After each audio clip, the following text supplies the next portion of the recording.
now 5:32 p.m. Today is March 22nd of 2022. This is the regular scheduled meeting of the Richland 1 Board of Commissioners. Do have a statement to read that states pursuant to the Freedom of Information Act, FOIA, the public has been provided access to the live stream of this meeting via the district's website at www.richland1.org, as well as in person with limited seating. We do have an executive session agenda before us, which is Office of the Board, 3.1, which is a request to be heard, 3.2, request to be heard. And then Office of Human Resources, we have 4 items listed: an employee suspension with pay, without pay, 2 administrative appointments, which is 4.2 and 4.3, and 4.4, the hiring of personnel. Is there a motion from the board to go into executive session? Madam Chair, I move that we go into executive session to discuss said items. Second. Okay, there is a motion to go in executive session by Commissioner Devine. It's been properly seconded by Commissioner Bishop. We will now open the floor for any questions or comments. Seeing none, hearing none, we will call for the vote.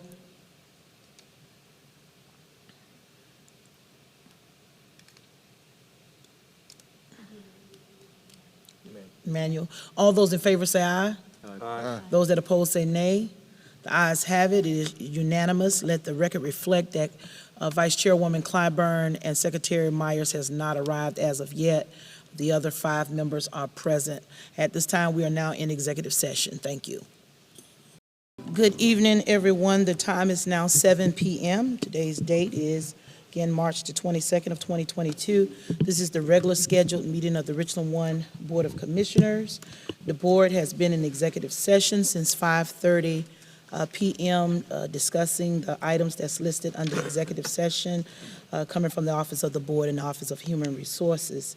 We were motioned to come out of executive session by Commissioner King and second by Commissioner Clyburn, and the vote was unanimous to exit executive session. We have one statement that we need to read. Of course, we are being joined tonight. Access through the live stream of this meeting is on our website at www.richland1.org, as well as in person with limited seating. Let me also state that the public is cordially invited to participate in our live stream board meetings as well as our in-person meetings. The board meetings for the purpose of carrying out of the official business of the school district, which is our purpose. The meetings are not a public forum meeting, but are meetings held in public. Orderly conduct of a meeting does not permit spontaneous discussion, or sounds or noises from the audience. We ask that everyone please govern themselves accordingly for tonight's meeting. At this time, we'll move forward in our agenda, and we'll begin with the call to order with our invocation by Commissioner Aaron Bishop, Reverend Aaron Bishop. Good evening. Let us pray and let us bow before the Lord. Father, God and Lord of Lords, we thank you for directing our paths as members of our community who have been not only elected by the community, but selected by God. As we're here tonight, we thank you that we rightfully govern ourselves by the oath that told us that we will understand that all means all. And Lord, because we understand all means all, we also understand the power of we. As we are here tonight, Lord, we pray for group cooperation and group understanding.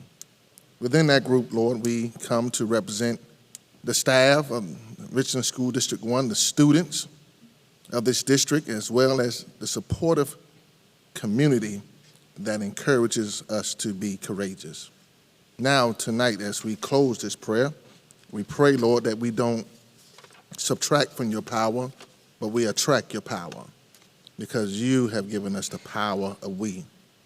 As we close and end this prayer, we pray, Lord, that we are steadfast, unmovable, always abounding in the work that is set before us, so that when we are in our school district, in and out, on the field or in the classroom, we are protected and guarded and safe It's in your name that I pray.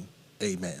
Amen. Thank you so much, Commissioner, Reverend Dr. Aaron Bishop, for providing our invocation on tonight. We certainly appreciate what you and the Grace Christian Church is doing within the Richland One community to support our family and academics and education. So thank you so very much for what you do.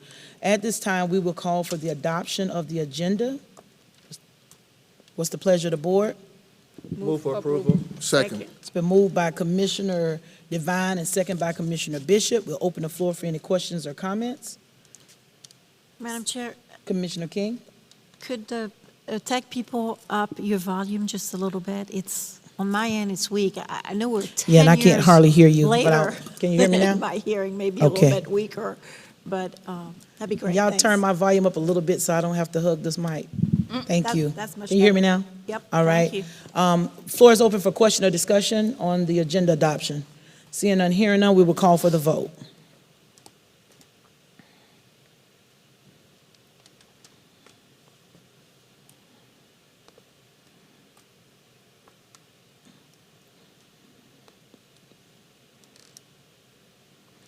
Okay, the ayes have it. The vote is unanimous. The agenda for tonight's meeting has been approved.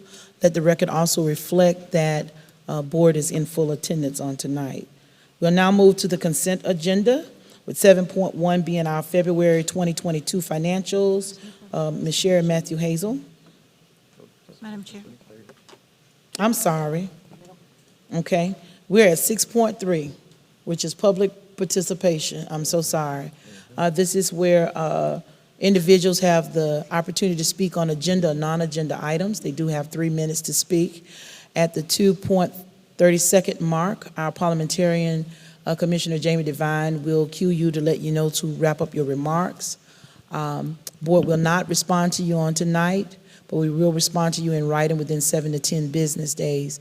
I don't believe we have anyone that signed up for in-person, but we do have one submission that was sent to us electronically. At this time, we will hear from Executive Assistant Eva Wilson. Madam Chair, we do have one submission, Lindsay Polovic. Hope I pronounced that correctly. Can you hold that mic a little bit closer? I think there you go. I was wondering if the school board could influence investments in the Richland One Transportation Office.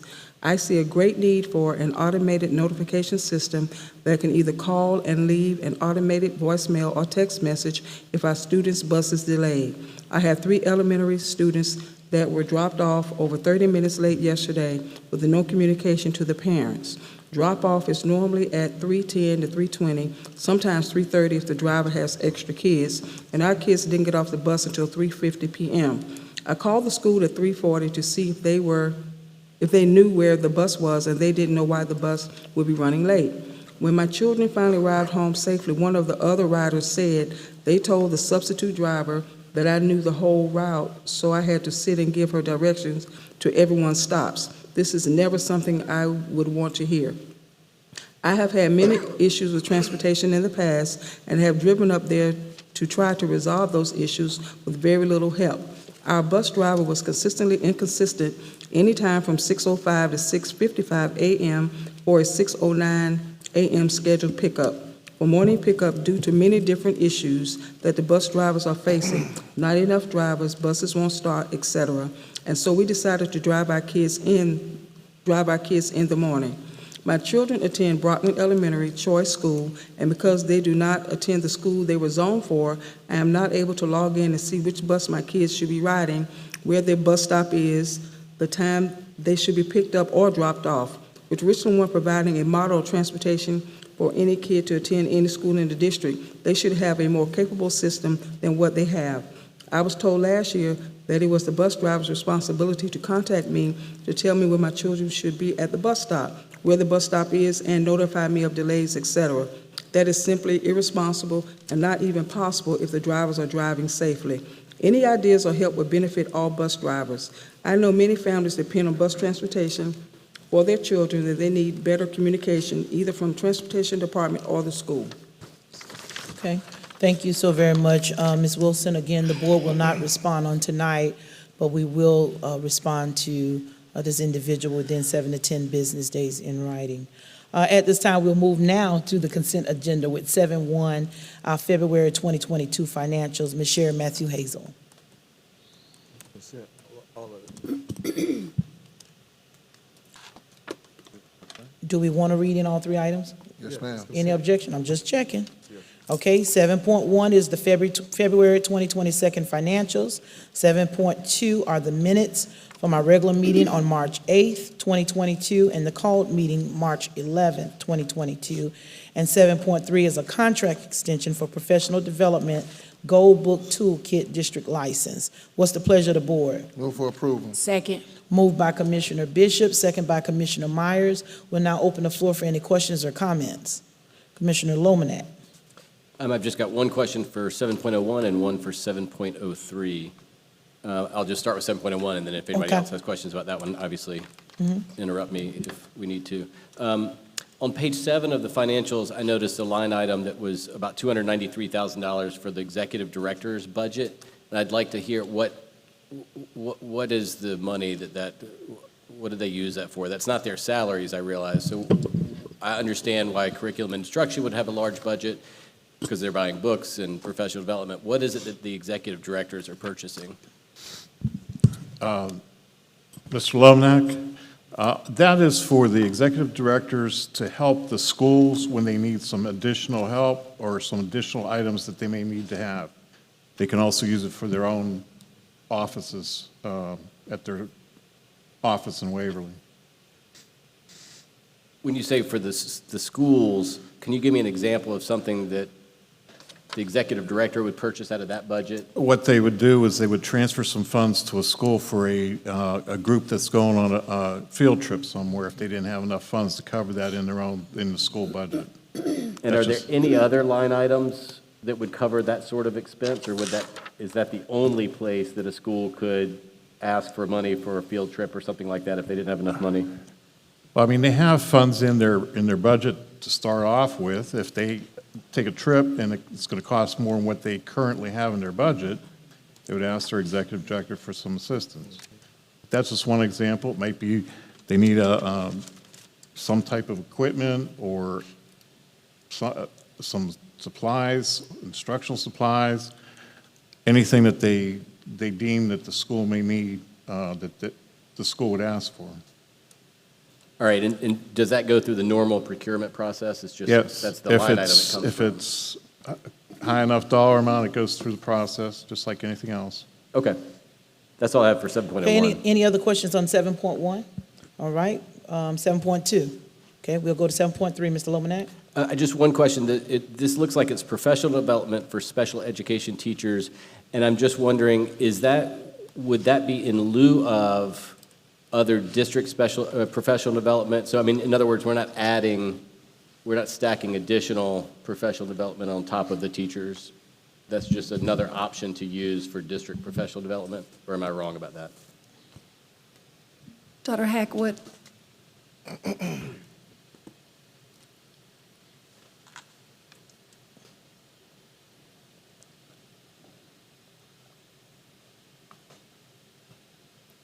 Good evening, everyone. This is a part of our yearly professional development, so the focus is on developing effective IEPs. And so that's something that teachers participate in every single year. Gold Book, in addition to the membership and access to the online software system, they would provide ongoing PD to teachers. Some of the teachers will receive the on-site professional development training and training depending on their needs, and others have access to the webinars that will be provided based on teacher capacity and what they feel like their individual needs are. Okay, thank you very much. You're welcome. Thank you, Chairwoman Harris. Any other questions? All right, we will call for the vote.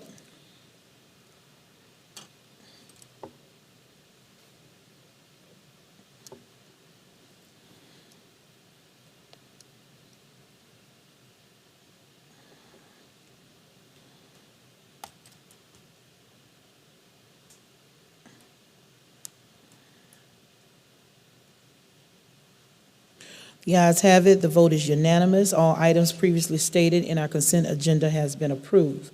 We'll now move on to the Office of Operations, and we will read 8.1 and 8.2 in. We'll take one vote if that's okay with everyone. 8.1 is a contract for partial roof replacement at Kaufman Road Elementary School, and 8.2 is a contract with Scholastic Summer Reading Books.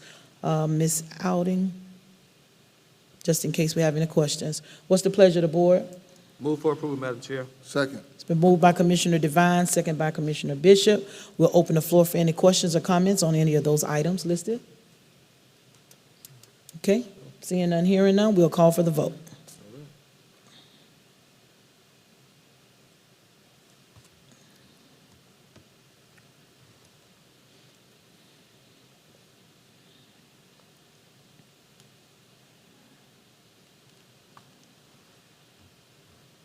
Vote is unanimous. Both items, as previously stated, 8.1 and 8.2, have both been approved.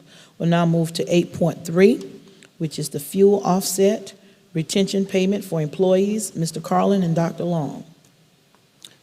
Madam Chair, members of the board, Dr. Witherspoon, the administration requests approval for fuel offset, a retention payment for employees. As an employment retention strategy, the administration requests approval to provide a one-time fuel payment of $500 net to all current full-time employees to offset the current high cost of fuel. Permanent part-time employees will receive a one-time payment of $250 net. In order to be eligible to receive the fuel payment, employees must be employed with the district on March 22nd, 2022. Long-term substitutes are included. The payment will be issued on or before April 6, 2022. The administration is requesting reallocation of a portion of the fund balance of fiscal year 2021. The estimated amount of this request is $3 million. The administration so recommends. You've heard the recommendation of the administration. What is the pleasure of the board? Move for approval. Second. It's been moved by Commissioner Devine. It's been seconded by Commissioner Myers. We'll now open the floor for any questions or comments. Let me just start first by thanking Dr. Witherspoon and Mr. Carlin and Dr. Long for bringing this back to the board so expeditiously because of the crisis that we are currently facing with fuel costs. It is important that we, as the board, consider the needs of our faculty and staff of this district. So I certainly want to start the discussion by simply saying thank you for bringing this proposal to us on tonight. Had some hands. Commissioner King? Yes, thank you, Madam Chair. I very much appreciate it. I will tell you, though, that I struggle a little bit with the actual title of this, of fuel offset. I think that, every time there is a hike in gas, then we're setting ourselves up to give an incentive. We've talked about, mostly, for me, this represents more of a retention tool. It's not just gas that has increased, it's food has increased tremendously. Rents have increased. We have 50% of our families living in dwellings that they rent, et cetera, et cetera. So I would say for me, it would be more of a retention tool as a cost of living adjustment for our employees. That's it. Thank you, Commissioner King. Commissioner Lomanak? Yeah, this is related to this, but not specific to this, this proposal. And obviously, not surprisingly, I support giving teachers more money in any way that we can, especially now.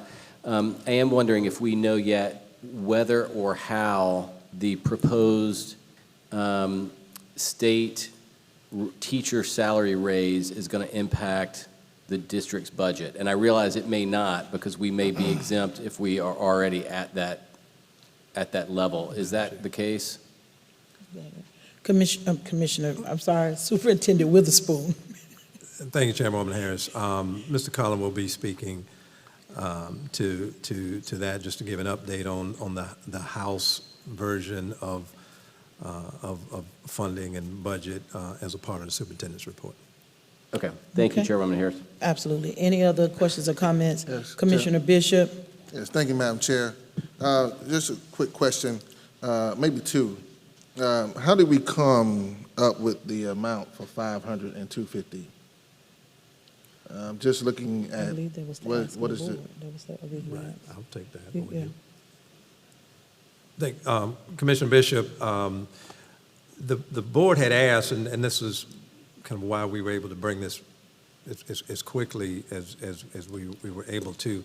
The board had asked us to take a look, the board, and thankfully, did approve a retention bonus earlier where half was distributed, net 500 was distributed about a month or so ago, and then that other half in May. And as a part of that, some board members, can we look at things a little differently or what have you, and so forth. So we had already been looking at what else could be done, given other budget unknowns and some other budget aspects we're aware of. So we were able to again, just doing some other investigating, we were able to take a look at this and certainly feel confident with the amount and being able to bring it to you at this time. So there was already some investigation going on into what could be done. And given the current situation, we were able to go ahead and pivot. Well, Dr. Witherspoon, I just want to commend you and your leadership as well as this board for considering this. It may be small in comparison to some of the financial woes and challenges that we're facing all as a community, but it's meaningful. Yes, it is. Because when we look at the struggle of just trying to get to point A to point B to come into a classroom to teach our future leaders, I think this takes a step in the right direction to value our staff. One other question, maybe Mr. Carlin can answer this. Is this tax-free or it will be taxed, the $500 or the $250? It's not tax-free. It's net, so Yes, they'll receive the 500. Okay, all right. Thank you so much. All right. Absolutely. Any other questions from any board members? Commissioner Devine. Thank you. Mr. Carlin, just real quick, on this dollar amount, we know that this is for now, and last year, I think we gave $1,000, and at the end of May, we still get an additional 500 for those Right. persons. We gave 500 in November, Okay, and we gave them 500. You already approved the 500 for May. okay. And so this would be an additional amount. The offset for the fuel, Yes, for the fuel offset at this time. yes. Very good. Thank you. Thank you, Dr. Witherspoon, for bringing this to us as well. Any other questions? Commissioner Clyburn. Yes, I just wanted to make a short comment. I'm happy to see that long-term substitute teachers are included in this, so that's a great thing. It's, Absolutely. Yeah. Any other questions or comments? And Dr. Witherspoon, again, and I will share with the board, those of you that reached out to me, my colleagues, about what you were hearing and being able to sit down and talk with Dr. Witherspoon and say, we've got to do something. And I don't mind sharing, Dr. Witherspoon, I shared it with him. I had a teacher text me, and her text said, I have to decide on whether I buy food, to Ms. King's point, or whether I buy fuel to get to work. Because this particular teacher lives 2 counties over. For those that don't know, over at least 50% of our faculty and staff don't live necessarily in the Richland 1 footprint. Our district is 500 square miles. You've got fuel deserts out there. Go through the rural parts of town, and you're low on fuel. You're going to ride a while, Commissioner Myers, before you find a gas station that may have fuel, because a lot of times in the rural portions out here, those gas stations is the main source for those small communities. So when you hear things like this, and another teacher saying my medicine for the month was $71, and I, when I get through buying gas and paying for my medicine, Ms. Harris, I don't have anything left. It's important that we remember what retains high-quality staff and employees is letting them know that you care about them. And even though it may seem like a small amount, it's more than nothing. It's enough to help them get to and from work. Now, Doc, if they decide to go to Carowinds with their money, they're on their own to get to work. But at the end of the day, we want Richland One staff to know that we do care about them and that we are concerned at the impact that the gas prices, the food prices, the rent prices, et cetera, how it's hitting you in your pocket. And where it may not be much, it is something to say that we do care. I have one question, Mr. Carlin. Now, those individuals that have district vehicles will not receive this, correct? Dr. Witherspoon? Yeah, we looked at that, and determined, and this is certainly up to the board, that, and this does not include the superintendent. Right, right. Put that out there. Amen. But those that drive district vehicles, they're still accountable for getting to work. Gotcha. And Yes, sir. back and forth. So Glad you provided that clarification. that is correct. That's still, Yes, they're sir. accountable for that. That's right. Okay. Right. All right. I Yes. appreciate that. Thank you so much. Commissioner King? So to your point, the employees that have vehicles that they can take home will not be included in that? Because don't we have employees that take home their vehicles? Yes. I mean, district vehicles? But they're still accountable for that from a pay standpoint and a tax standpoint. Accountable, I don't understand. From a tax standpoint, because you can't get paid for driving, you're still accountable for getting to work, whether you're in a district vehicle or not in a district vehicle.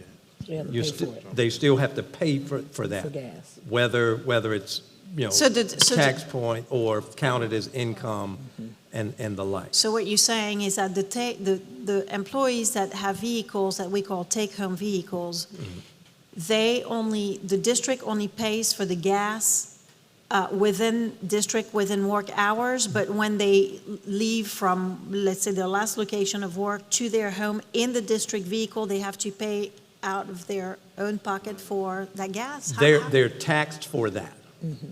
They're- That's not free. It's not a free trip home or free trip to the office, if you will. They're still accountable for that through taxes. Get closer. Dr. Witherspoon, just to further clarify what Dr. Witherspoon is saying, at the end of the year for those employees that drive their vehicles home, we provide that as income in their W-2 for them to pay taxes I on. got you, thanks.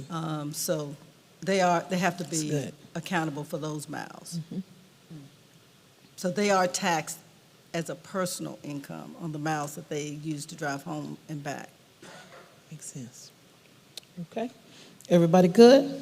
All right. I'm calling for the vote.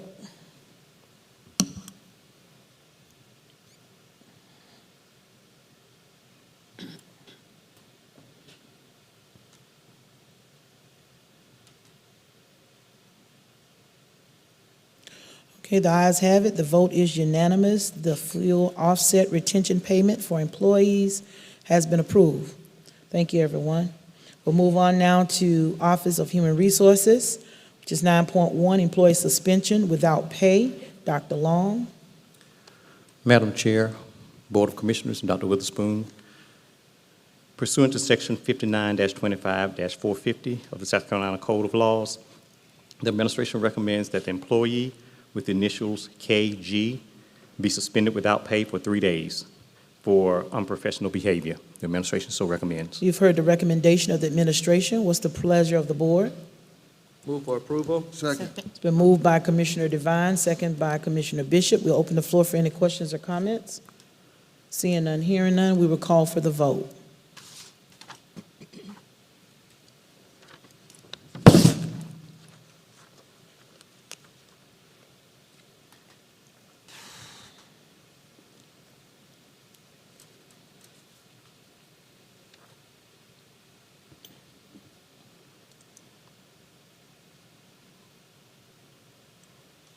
The ayes have it. Vote is unanimous. The employee suspension without pay, as previously stated in 9.1, has been approved. 9.2, administrative appointment. Dr. Long. The administration recommends the appointment of Ingrid Ferguson to the position of Executive Director of Schools. The administration so recommends. You've heard the recommendation of the administration. What's the pleasure of the board? Move for approval? Second. It's been moved by Commissioner Devine and second by Commissioner Myers. We'll open the floor for any questions or comments. Commissioner Lomanak. Thank you, Chairwoman Harris. How many, is this a position that's just posted like any other position and open for anyone to apply to? It was. And do you have to work in the district to apply for this position or no? No. Okay. Do you know how many people applied? No. And do you know how many people were interviewed? There were 5 people interviewed. And is this similar to the other director position hires where you've got the same panel interviews all of them? I didn't hear you. Is this similar to the other administrative hires where you have the same panel interviews each of the candidates? Yes. And I assume there's a rating scale and notes and all of that? Yes. And when we've got someone from within the district apply for a job like this, do we talk to the people that they work with now? For example, if a principal is applying, do we talk to the teachers at that school? Not necessarily. Is there any way to get feedback from teachers about a principal who applies for a promotion in the district? Not really. That's all I have. Thanks. Okay, are there any other questions? Commissioner King? I have several questions. So in this selection, can you, since we only got provided with a resume, of course, this person has been in the district for a while, but what factors were considered to make a selection? Is that a question or a statement? Yeah.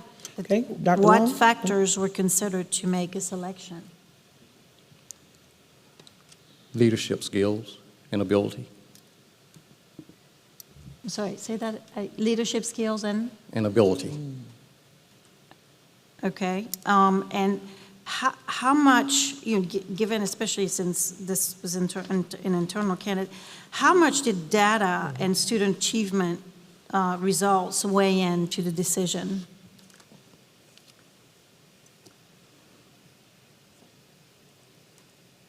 To Dr. Long's point in terms of leadership and skill, what is looked at in this position, and that's out there in the job description and those types of things, is those abilities, if you will, to lead, to coach, to mentor, deal with systems, processes, and the like. That's the key. In this role, as somewhat as has been stated this evening, working with colleagues that are on that team, working with principals, and again, in terms of mentoring, coaching, supervising, dealing with issues, concerns, bridging, whether they're parent concerns, whether they're community issues, and so forth. So all of those things relative to this position are examined, are looked at, and then as individuals, just as you have stated, have been in the district, certainly we've been able to see such activity in action, through work, through interaction, and that's what the job entails. Dr. Witherspoon, would you say that if somebody, that the track record of somebody, since our primary mission and goal is student achievement, wouldn't? Well, that certainly is our primary goal. But So- again, if those systems, and I mentioned systems and processes are there, working with various departments to move student achievement, school climate, culture, those types of things. It's more than one thing. Okay, well, yes, definitely. It's more than one thing. So putting aside that not everything boils down to a test score, I mean, we all agree on that. That still doesn't make it not important, right? Test scores and student achievements as we get them recorded every year at testing time. So when you have, and I'm looking at the school where this person has been for 5 years, so when you have 90% of students not meeting standards, I'm sorry, 94% of students not meeting standards in math, and 82% of students not meeting standards in ELA, who would you look then to address that? We all address that. I'll go back to the 18-19 school year when 100% of our middle schools, including this particular middle school, met or exceeded state growth averages, state growth average in English language arts, and 76% of our middle schools met or exceeded growth goals in math. So again, as we talk about in this district, and as well as across the state, I don't think we should hold, if we've moved students from here to here, but everybody's not here, we ought to still consider that progress. And can we make progress? Have we demonstrated that we can make progress in this district? Have we demonstrated we can make progress in individual schools and grade levels, and looking at students and what systems, processes, what do we put in place to move? Again, that's what this is about. Dr. Witherspoon, that particular school for 5 years has been consistently at least 20 points behind the district average. And so when you promote somebody who essentially, my understanding of the position is this is a person who will be advising principals on how to do things, yet has a track record that is less than stellar in student achievement. Do you really think that that is a good move from a morale standpoint on promotions in general? Ms. King, is a good move, again, is those things that I've stated in terms of demonstrated ability and what has happened around those areas that I mentioned. Okay, well, I'll just repeat this one last time. 94% of students did not meet standards, which means that only 6% met the standards in math, and for ELA it was only like 18%. That's the record. That's what speaks to me. And again, I will repeat the growth that we've experienced across middle schools and those systems and processes that we have in place. Okay. Are there any other questions or comments from anyone? Commissioner Lomanak. Thank you, Chairwoman Harris. I want to make it clear, I don't know who this person is and have no information other than the CV that's been provided. And so my vote won't have anything to do with this person, but I am struck that we say that we are determining this in part based on leadership, and we do not speak to the people they are leading. Teachers seem to have absolutely no voice when it comes to evaluating our principals. And I hear that time and time again, and I heard it today. And so I think that we need to do better at coming up with systems and processes that include teacher voices when we are promoting the people that are leading them. I think we've got to do better than that. Dr. Long, I do want to know, did this person receive the highest rating from the interview panel? Yes. Thank you. You're welcome. Madam Chair. Dr. Witherspoon. If I might, in terms of teacher voice, and I will say this again, as I've said before, any and every teacher in this district has the ability to reach out, to express concerns, voice, all along during, and not just during this particular process, but all along. We visit schools, we talk to teachers, They give us input pretty much on every aspect of what we do, from teaching and learning to if there's a new curriculum, if there's something that we're taking a look at. Every shop has some type of advisory where they seek input, feedback, whether that's the calendar, or whether that's, again, from some tools and processes around balanced literacy, which we will share more about at the retreat, and the like. So, and don't want it misconstrued that teachers are not listened to in any regard. Whether it's, okay, do we, for this type of position or what have you, but do teachers or anybody for that matter, custodian, bus driver, or anyone associated with a building, I don't want anyone feeling like they do not have a voice, because they absolutely do. Then, Dr. Wisdom? Yes. Okay, any other questions from any board? Commissioner Devine? No questions, but just a comment. Again, this goes back to when we hired in the previous director role. We have to respect the judgment of the administration. We've done that for the time that I've been on this board. We should continue to do that. That's part of board training that we receive from SCSBA. It's part of what we do as school board members. No one position is more important than the other. They all work together to make this a better organization. So I would encourage us to continue to keep that in the forefront of what we do. We hold our superintendent accountable. Now, if we want to change some of his goals, some things that we want to hold him accountable for, then we need to do that as a board, not as individuals. And so I'm glad that he spoke to how staff can speak out and speak up about certain things that happen within the district. I know that those things do happen and have happened.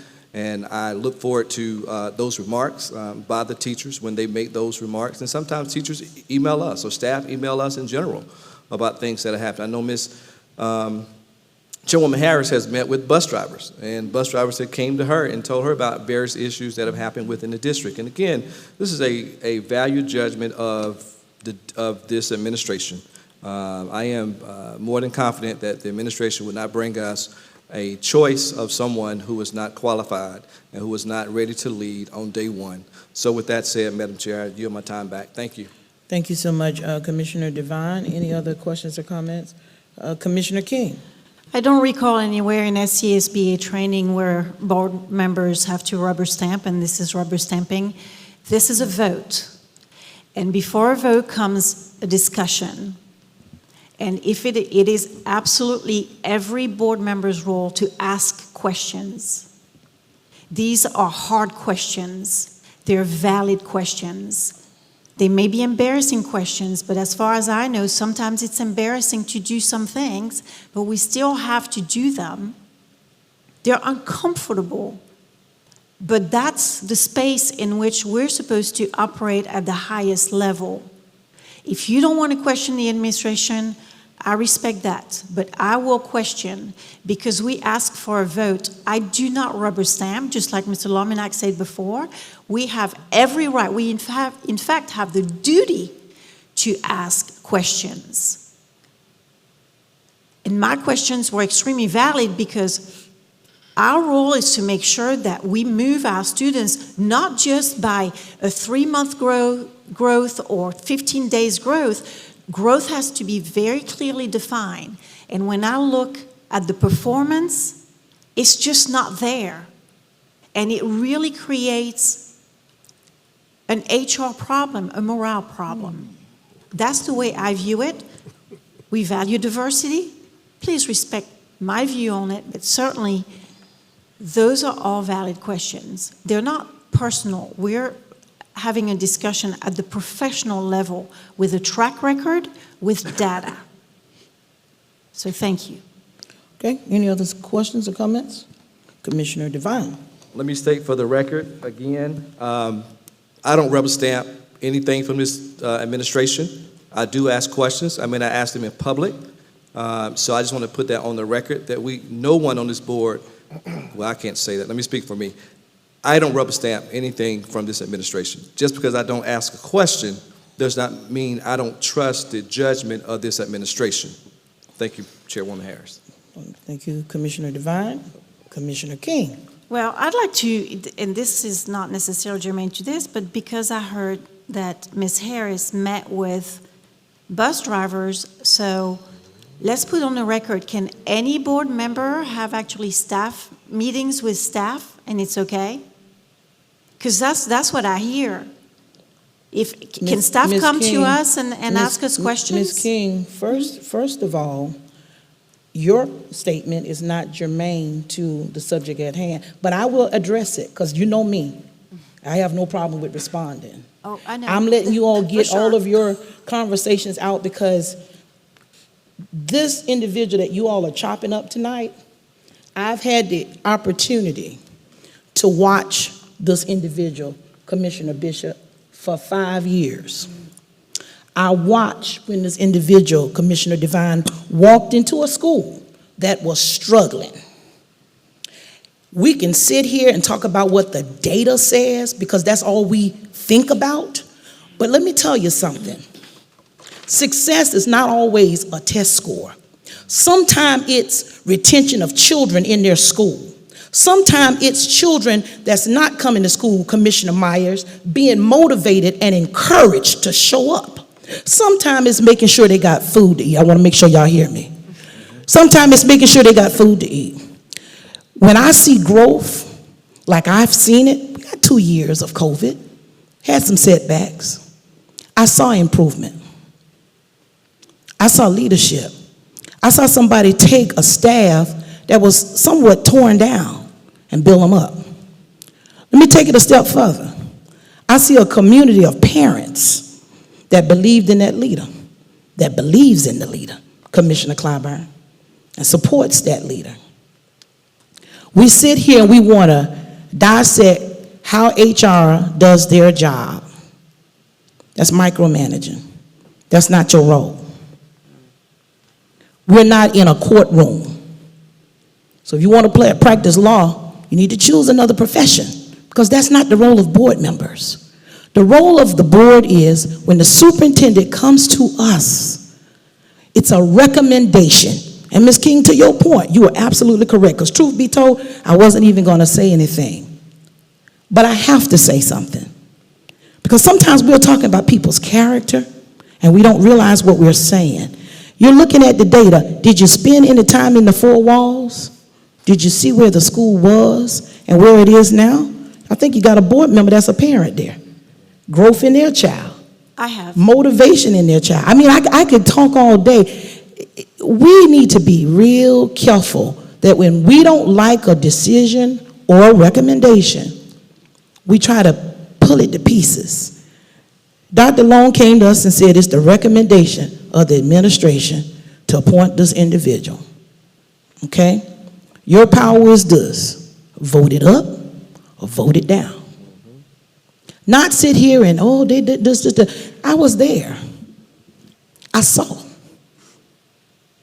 So when you talk about a person's performance and what they didn't do, I have to differ, because I'm in that community and I see. And scores maybe whatever. I'm going to do the fact checking. But I saw growth. Commissioner Devine, I saw growth. We grow kids. We need to get off this platform sometime we own in this magic world, that bubble, that everything is a certain way all the time. Let me tell you about societal ills and the impact they put on a community. It hurts them. I saw growth. I still see growth. I hear it from the parents. I hear parents upset, don't want to lose the person, Dr. Witherspoon. I've heard that. Doesn't sound like a person not about kids. Sounds like a champion. See, that's where we sometimes go wrong. If it ain't the way we want it to look, it's wrong. If it don't feel and taste like what I want it to feel and taste like, it's wrong. No. There have been plenty of recommendations come before this board, and I believe I've supported all of them. And I don't regret my decision.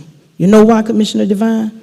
Because I trust Dr. Witherspoon and Dr. Long to do their job.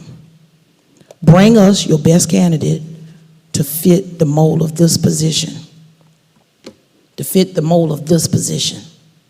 And as you said, it's our responsibility to hold him accountable to it. Commissioner Bishop. Chairwoman, just wanted to ask a question about leadership. When we look at this district, and you said fit the mold, this district has done a great job transforming lives through the power of education. And it is in our data points of graduation rates, so forth and so on. But let me just try to stay as germane to what we're discussing.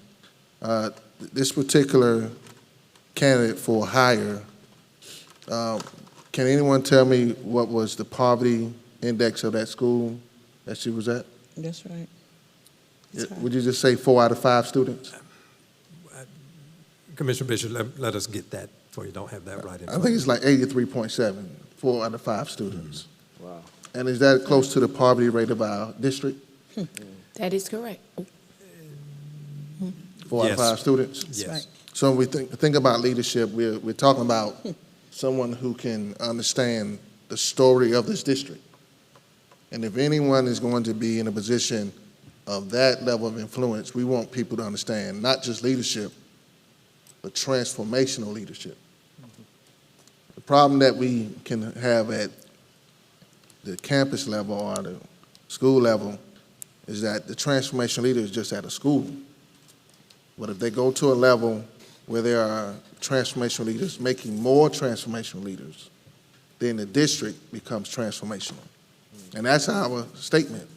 We are a leader at transforming lives through the power of education. So thank you, Madam Chair, for allowing me just to give that narrative. Any other questions or comments from any board member? Seeing none, hearing none, we will call for the vote.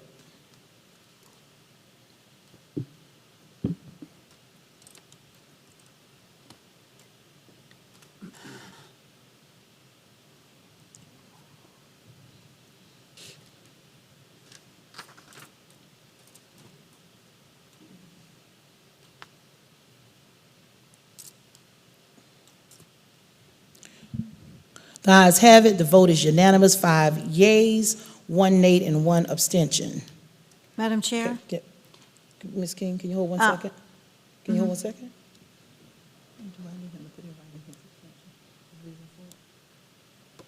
Yeah, I think it's not part of the new thing. Let me.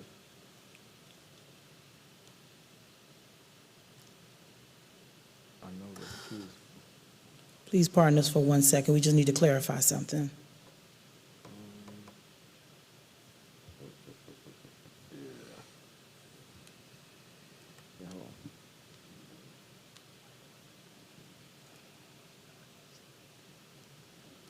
Yeah, if.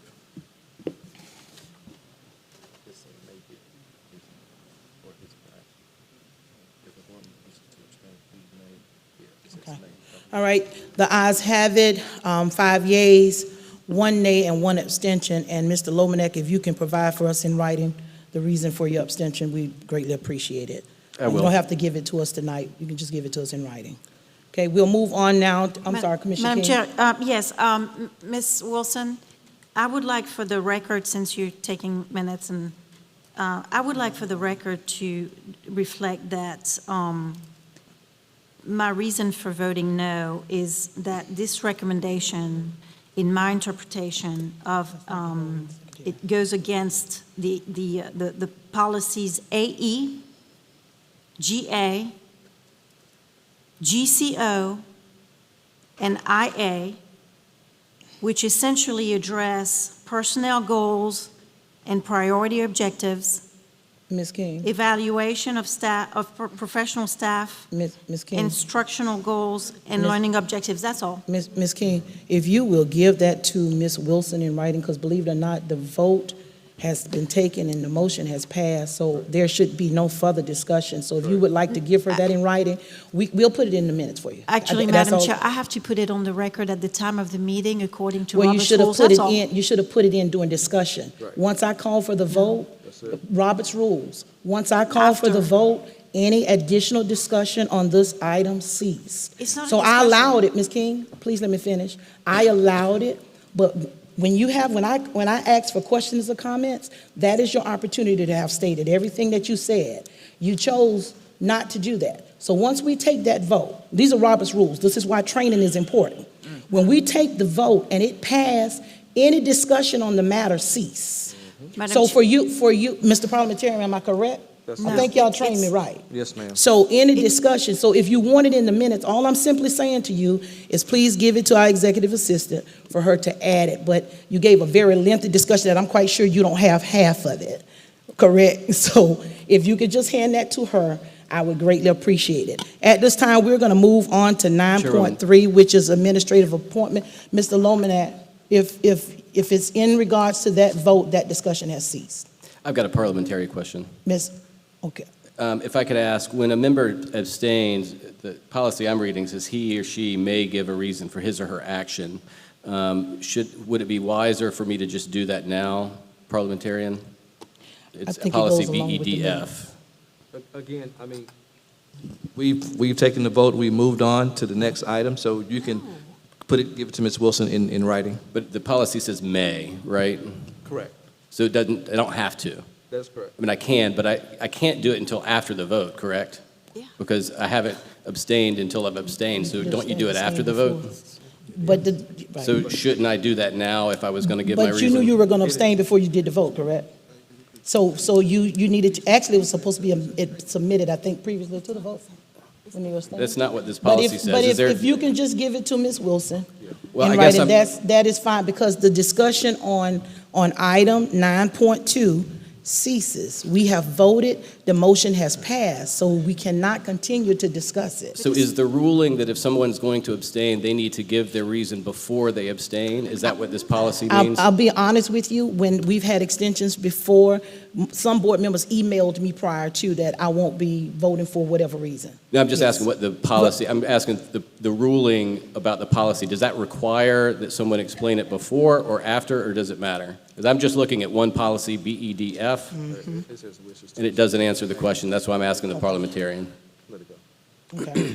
Whatever you choose, it's fine. So I can do it before or after? Right, that's fine with me. So could I do it now? You can put it in writing so it'll be attached to the minutes. So I can't say it after, I have to write it after. Normally, it is in writing. That's not what the policy says, What though, does is the my policy point. say? May give a reason for his or her action. Okay.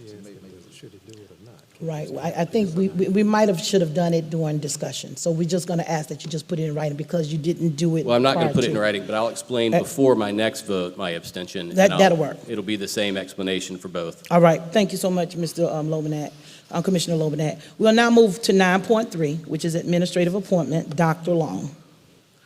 The administration recommends the appointment of Dr. Candace Kopic to the position of Executive Director of Information Technology Services. The administration so recommends. You've heard the recommendation of the administration. What's the pleasure of the board? Move for approval. Second. Been moved by Commissioner Myers, second by Commissioner Bishop. We'll now open the floor for any questions or comments. Commissioner Lobanat. Thank you, Chairwoman Harris. I'm going to abstain from this vote as I did in the prior vote because I do not feel that the board is given enough information to provide what I think is the oversight that we need to provide on these votes. If we're going to be asked to vote, I'd like to know what I'm voting on. I don't think the CVs are enough, so I'm going to abstain from this, and that's also the reason I abstained from the last one. Thank you so much, Ms. Lomack. Any other questions or comments? Seeing none, hearing none, we'll call for the vote.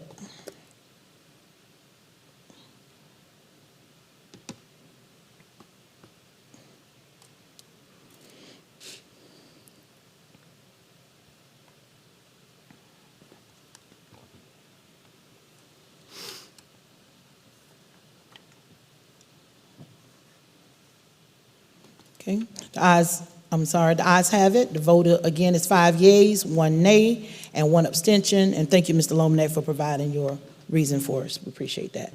We'll move on to 9.4, hiring of personnel. The administration recommends hiring all the teachers on the attached list for the 2021, 2022, and the 2022-2023 school years. There are 10 teachers listed. The administration so recommends. You've heard the recommendation of the administration. What's the pleasure of the board? Move for approval. Second. Been moved by Commissioner Myers, second by Commissioner Devine. We'll open the floor for any questions or comments.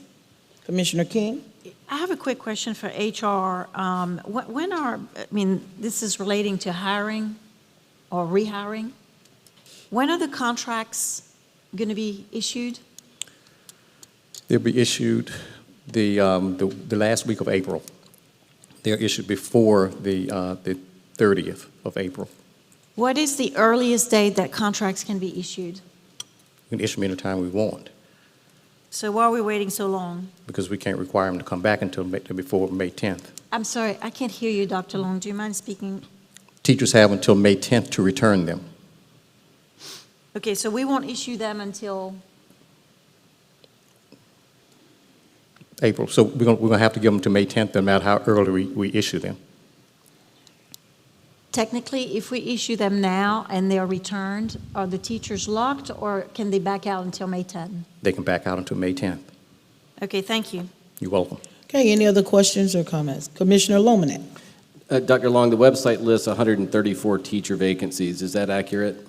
We have 109. Okay. Is there, the website says it's accurate as of today. Is there some kind of difference between the information you have and what the website has? Some of those counts might be tutors. Under the teachers Yes. listings? Okay. Yes. So 109, last meeting we had 105, is that right? Yes. Okay, thank you. All right, any other questions or comments? Seeing none, hearing none, we will call for the vote.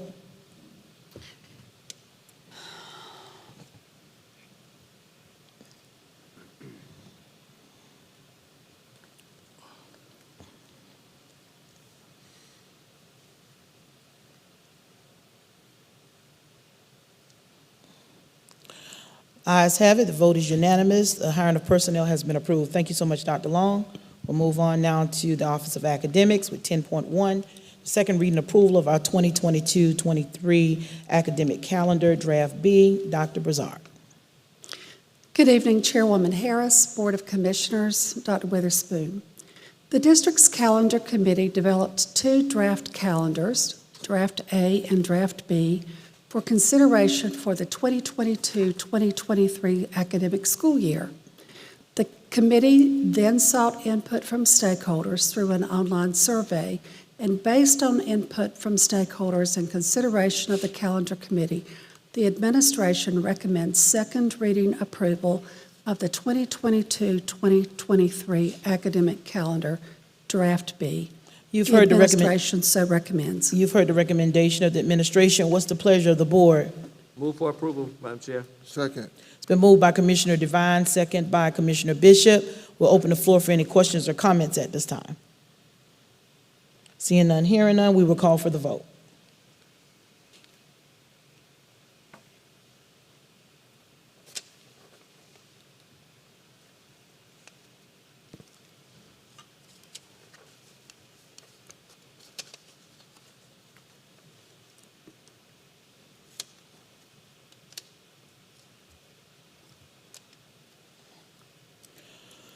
The ayes have it. The vote is unanimous. The second reading approval of the 2022-23 academic calendar for Richland 1 has been approved. We'll now move on to 10.2, which is Richland 1's language immersion middle school proposal. Dr. Turner. Good evening. Good evening. Chairwoman Harris, Board of Commissioners, Dr. Witherspoon, Superintendent Witherspoon. I have the pleasure of presenting our proposal for this evening. In 2016, at Carver Line Elementary School, we started the Richland 1 Language Immersion Program. That year, we started with 87 pre-K and kindergarten students in Spanish and in Chinese. And every year, we've added students to a different grade, growing the program, and even adding a language in the 2020-2021 school year. And despite our COVID impact that we felt for 3 consecutive school years, we have grown our program to over 312 language immersion students. So those students who were kindergartners back in 2016 are current 5th graders in the language immersion program today. So we'll go over the why. Why do we need a middle school model for language immersion? According to the Center for Advanced Research around Language Acquisition, CARLA, out of Minnesota, we know that right before puberty, students go through a very big and vast brain growth where they're not only adding, rewiring in their brains, but they're also pruning. So what this means is that students who have learned a second language while in elementary school, if they're not exposed to that language where they're continuing to develop their proficiency, they may lose the acquisition they've gained in earlier years. Also, we know that students who speak a second or third language are better positioned globally, both politically and economically. We know that students who are in dual language immersion programs often continue incomplete high school, go on to secondary education. And lastly, in November of 2021, we surveyed 3rd, 4th, and 5th grade current parents at Carver-Line in the language immersion program, and 98% of those parents said they were highly interested in having their students continue in the middle school. Next slide. Some of the components we would like to include in the middle school model are advanced world language courses, related arts around either Chinese dance or Spanish in the arts, but really a great focus on infusing culture in the arts. We also would like to have some after-school programming, some summer camps, some field studies, and perhaps even travel globally. In 6th grade, we would like to offer social studies in the target language as well. Next slide. Here's our proposed timeline. Starting this month, we will hold parent information sessions. In April, we will accept applications to the program. We will begin hiring in April and May, offer professional development this summer, and invite our parents who are included in our new program on site for an open house in August. Next slide.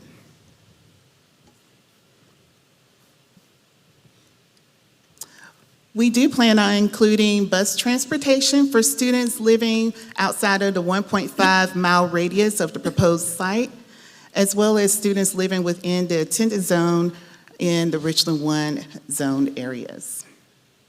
The next slide. The proposed budget for year 1 is $583,500. Year 2, $711,000, and year 3, $792,000. This includes in year 1 having a language immersion lead teacher, a Spanish teacher, and a Chinese teacher. In the 2nd year, to add a related arts cultural teacher. This budget also includes materials, furniture, translation services, after-school programming, and transportation. And last slide. We propose to begin the Richland 1 Language Immersion Middle School program this fall, August 2022, with 6th grade students and adding a grade every year. The proposed location is Hand Middle School. The administration so recommends. You've heard the recommendation of the administration. What's the pleasure of the board? Move for approval. Second. It's been moved by Commissioner Devine, second by Commissioner Clyburn. We will now open the floor for any questions or comments. Commissioner King. Thank you, Ms. Harris. Hello, Dr. Turner. Good afternoon, good evening. So when we spoke during committee, which was not really a committee, but just I was receiving information and I did ask some questions. I had asked that, you said something that was very good to hear, was that when we started the program at Carver-Lyon, it was an underperforming school, and that now we've really seen good progress. Would that be fair to say?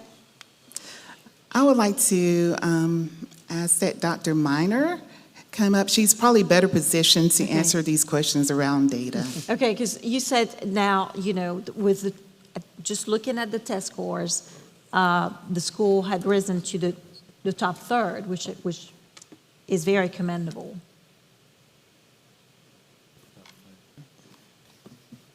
Yes, Commissioner King. In looking at that data, I do know that TEG, the group that we host to do the MSAP grant, they do their performance reviews each year. And so that, a lot of that is formative assessment. I believe back in 2020, there was some information that was sent to all the board members about that. But if we're talking specifically about the language immersion program causing any type of growth, we really can't pinpoint it on the language immersion because they have other programs at the school such as Leader in Me, they have the AVID program, they have project-based inquiry. So when you really are looking at the data, we can't hang it just on the language immersion. Okay, but we can collect data from the kids that are in the language immersion, can we not? Yes, but they also are in taking Leader in Me. Sure. They also have AVID in that, so we can't just say that it specifically would be just the language immersion. Yes, ma'am. Sure, but we can't, so, but they are not the general, traditional, they're not the traditional program. They're the language immersion program, right? So since everybody at the school gets that, but the language immersion gets, in addition to getting the Leader in Me, et cetera, are getting language program, I mean, it would be an apple-to-apple comparison. Not necessarily, because in the language immersion program, you do have smaller class sizes, like 10 to 1. You have a teacher's assistant that is in that classroom that the traditional students do not have. So there truly are some different factors. You also look at the demographics, the students who are in the program. So we can't just say that, yes, it is the language immersion. Of course, that can be a factor, but we wouldn't just hang our hat to say that that definitely would be the reason. So when we install programs, this is more a general question, but so when we install program and we want to evaluate whether the program works or not, I mean, what do we isolate it to? Well, we look at the growth. We definitely do look at the growth, but a lot of that is formative assessment. It's not there. When you look at the growth based on the South Carolina Ready data or South Carolina Pass data that is out there for everyone in public information. But when we look at growth with our formative assessments, whether it's the benchmarks, whether it's STAR testing and those types of things, that is only really used as that formative assessment to inform instruction at that point in time. We're not comparing schools with schools, and that doesn't, we don't do that. No, that's not where I really want to go. I mean, that's not the purpose of the purpose of the questioning is how well do those students that are in language immersion doing in general? I mean, that's just, and, I mean, is that not a fair question to ask? And, Madam Chair, Ms. King, to your point and what Dr. Martin, when we program evaluation, if you will, if we're talking about here language immersion and deeming is it successful or not, you have to go back to the goals and what you were trying to achieve by implementing the program, the language acquisition, the cultural experience, those types of things. But there is not you don't say we're going to measure language immersion by, again, did the scores jump up 20 points because of language immersion? No. What are the goals of implementing a language immersion program in this case? What are we trying to accomplish by doing that? And are you meeting those goals in a measurable way? Well, that's what I'm talking about. And again, how are we doing on the language acquisition? How are we doing on providing those cultural experiences and those types of things? That's the program success of meeting those goals. Dr. Witherspoon, do we, I totally agree with you. There is a qualitative data. Those are the experiences, except that those experiences are very difficult to quantify in terms of, outcome. But there is quantitative, and that's, we measure ourselves with data. You guys look at data all the time, right? So it's not all that we look at, obviously, but it is a very important factor that we cannot deny, right? So But that wasn't the goal of language immersion. Well, do we test the kids orally and written to see there their are language- their proficiency? There are proficiency and language assessments that are given that the students do take. And is that data that's readily available? Is that part of the TEG report?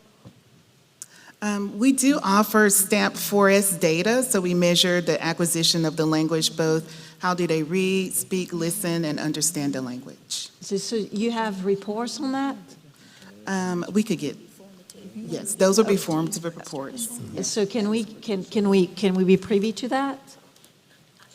I'm not sure those reports are formative with students' names on them, but I will definitely look into that. You can Right. scratch your names. I mean, that's not, it's just aggregate data that's. Well, I believe there is some data that has been shared in the past, and I will take a look at what that data was from 2020 for all the MSAP programs, not just the language immersion, and I'll get with Dr. Witherspoon, and Yeah. we can look at that again. Yeah, we gave some information, shared some information with Board 22, and we can look at the most recent Okay, information that we have. that's great. Absolutely. Okay, Look, I mean, Commissioner King, do you have any more questions? Because I want to allow the other board members to get some of Sure. their questions in if they have some. go ahead, I'll take a break. Okay. Are there any other questions for these ladies on the middle year's language immersion program? All right, Commissioner Myers and then Commissioner Devine. Just out of curiosity, what made you choose Hand Middle School? That's a good question. We really wanted to build on the cultural aspects of our elementary program into the middle school model. And walking into Hand and talking with the administrators there, we know that Hand has a very rich history in the arts, and that really matches really well with the program that we had planned to build for the middle school model. Thank you. Okay, Commissioner Devine. Thank you, Chairwoman Harris. I see the budget each year and just a slight increase, and that's based off staffing and based off the additional grades that come online each year. Where do we propose the budget funding for this program each year will come from? Ms. Carla? At this time, it'll be coming from general fund. Okay.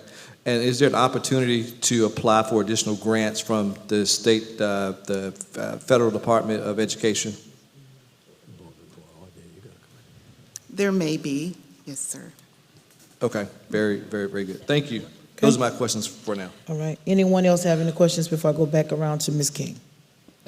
Commissioner Clyburn and then Ms. King. Hi, how are y'all doing? So, yeah, I was in committee and asked you to elaborate on your parent tools that you provide. So can we talk a little bit about that and the support system that's in place for something like this? Sure, yes. So we offer a lot of resources to our parents at Carver Lion, including a listing of different websites and educational tools they may use at home. We have monthly parent sessions where we actually teach our parents what the students are learning and give them a preview of what's coming next. And we'll continue that with the middle school. Thank you. All right, Commissioner King. All right, thank you. So you indicated, of course, that there will be, since it will be at Hand Middle School, that principal and staff, that's going to be a culture change for them as well. So two questions. One is, when will they get their training and to what extent and to what level of staff? And my second question is, the numbers that you gave us, does that also include the training for that portion of the staff? That's not really the teachers for the language immersion program, et cetera? Right. To answer your first question, we have planned for training for the summer for both the teachers who are participating in the program as well as the administrative staff. And that will be coming from the Center for Teaching for Biliteracy out of Chicago, Illinois, and from Carla, which is out of Minnesota. Okay. And then the second question. And the training lasts how long? How extensive is this? Because this is a really big deal. It is. The training is, the first one is a 3-day training, and the second one is a 4-day training. There is an in-person option that we would like to take because it makes a difference when you're in person and sitting with your trainers and able to ask questions. Okay, so it's virtual and in person. Yes. Okay, I got you. And the dollars, the budget that you gave us the first year, the 500 some, is it 5 or 7? I can't remember. It's 5, right? 535,000. Does that include that training as well? It does. Okay. And there is no way, Dr. Witherspoon or Mr. Carlin, to use some of that ARP money for that? No? I mean, we've got lots of money there. I'm just trying to find. Which art money are you referring to? Well, I don't know. I mean, I don't know. Not that I'm aware of at this time. I mean, Out of the 18 categories, can we not fit that in?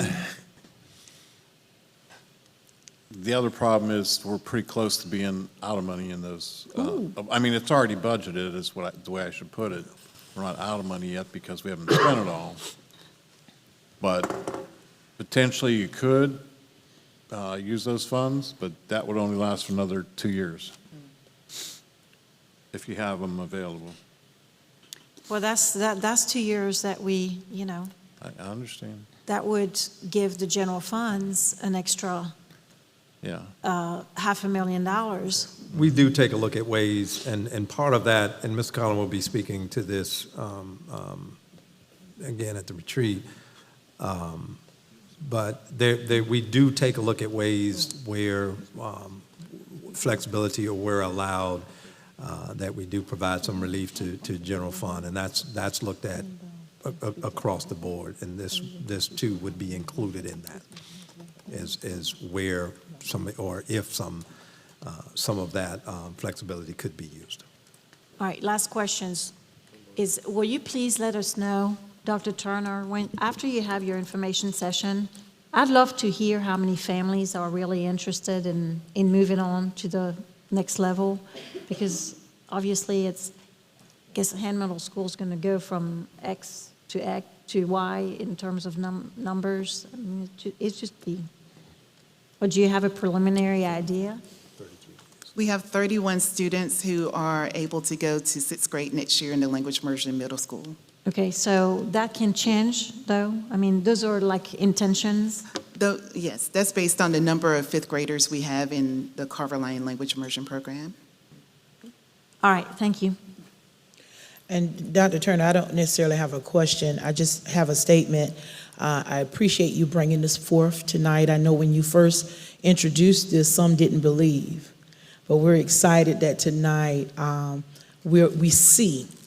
Everybody don't see the vision at first, but I'm appreciative that, when you brought this several years ago, I believed the vision and I supported it. And I'm so excited to hear that we're now moving to middle year. So thank you so very much for your presentation. At this time, if there are no other questions or comments from any board member, we will call for the vote.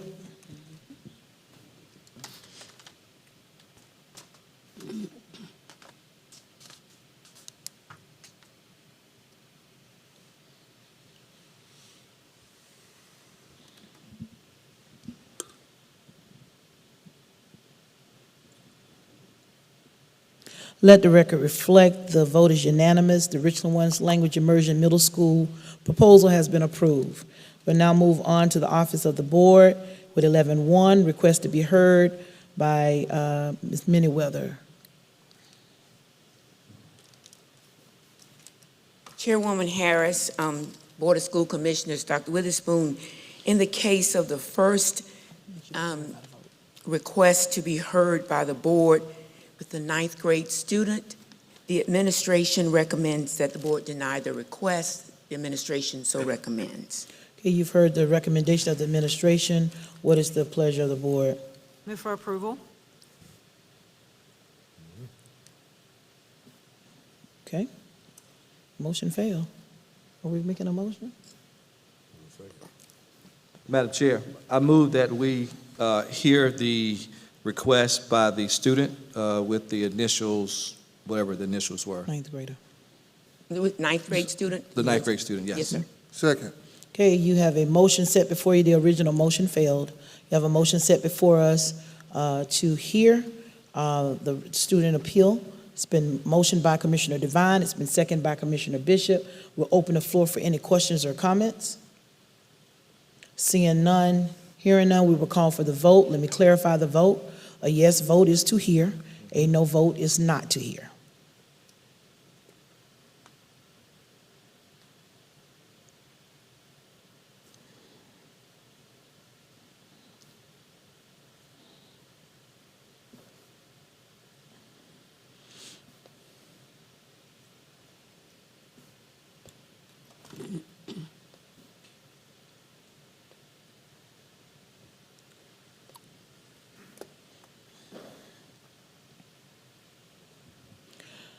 Let the record reflect the vote is unanimous. The vote is 6 yeas. No, not unanimous. Oh, I'm sorry. The motion passed. It's not unanimous. 6 yeas and 1 nay. Therefore, the board will hear the student's request. Next is 11.2, request to be heard. Ms. Manyweather. Chairwoman Harris, Board of Commissioners, Dr. Witherspoon, in the case of the second request of the student, eighth grade student, to be heard by the board, the administration recommends that we deny the request. The administration so recommends. You've heard the recommendation of the administration. What's the pleasure of the board? Move for approval. Motion failed for a lack of second. Commissioner Devine. Madam Chair, I move that the board hear the request of the eighth grade student. Second. Second. Okay, it's been motioned by Commissioner Devine to hear the request. As previously stated in 11.2, it's been seconded by Commissioner Myers. We'll now open the floor for any questions or comments. Seeing none, hearing none, we will call for the vote.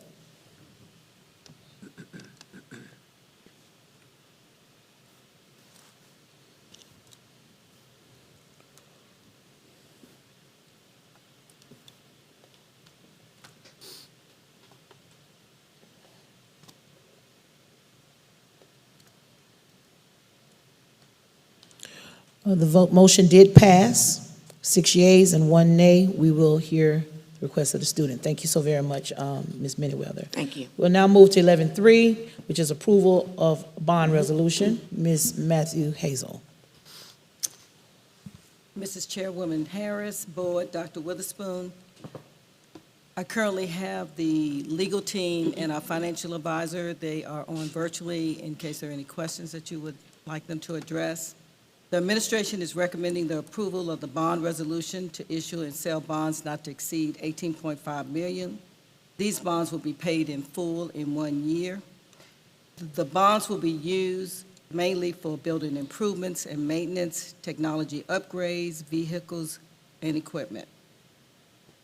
The debt millage will remain the same at 64 mills, which will result in a no increase in property taxes to residential or business owners.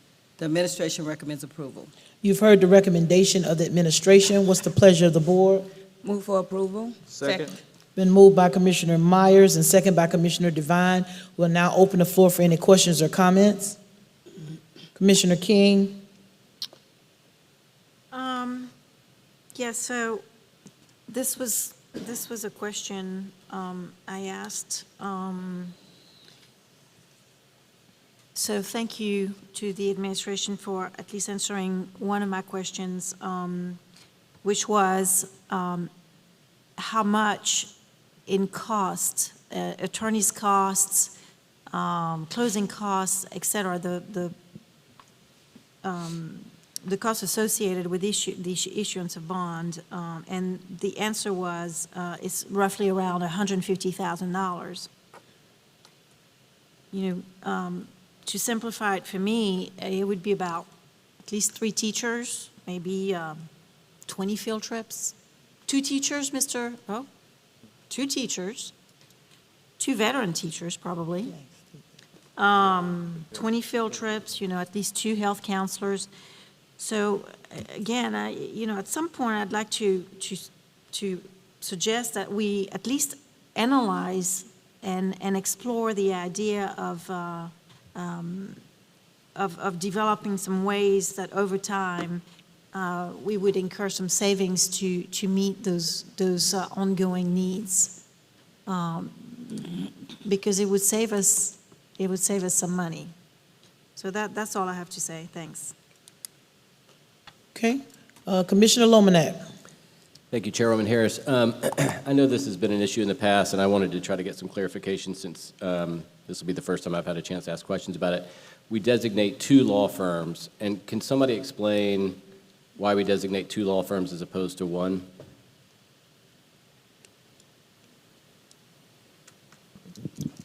Who do you have, Doc? Attorney Williams. Prior to my starting working with the district, that was a program that the school board members wanted to use, and they have continued to use that. The funding, the costs involved of the attorneys, that amount was agreed upon, and that amount has not been exorbitant. They have pretty much divided the work, and they have charged accordingly. Even this time, they will not be exceeding certainly what some people may be charging for this amount. And if they're on the line, they can tell you what that amount would be for this particular project in terms of what their fees would be. But this is something that has been going on for several years, more than 25 years. It may be a single attorney working. It may be more than a single attorney working on the projects. But that's what the board has decided to use throughout the years, and that's something that has continued. And I guess my question was, what's the policy reason behind selecting more than 1 law firm? There was no policy. They decided to do that way to give other attorneys the opportunity to participate and learn how to do bond referendums. That's what was shared with me. Okay, so the requirements of being able to do the work might exclude some folks who have some interest in doing the work, and this provides them the chance to learn how to do it working with a law firm that has the capacity and the liability insurance that's required. Is that what you mean? They worked with attorneys who had not done the work previously. However, they went to sessions to learn how to do the work as well. I know that several of them took the opportunity to attend classes to learn what they were doing, and they do still attend classes, per my understanding, periodically, because they do the bond work. And just as you would in any other area of the law, and you want to be proficient in that area, they do continue to move forward working and attending sessions to make sure that they're following procedures that are recommended. Okay, thank you, Chairwoman Harris. Absolutely. One question, Attorney Williams, for clarification. Having the 2 attorneys doesn't take our fees up, correct? I'm sorry, could you repeat Having that? 2 attorneys does not take our fees up, correct? Right, they Okay. that's They correct. split the work. All right.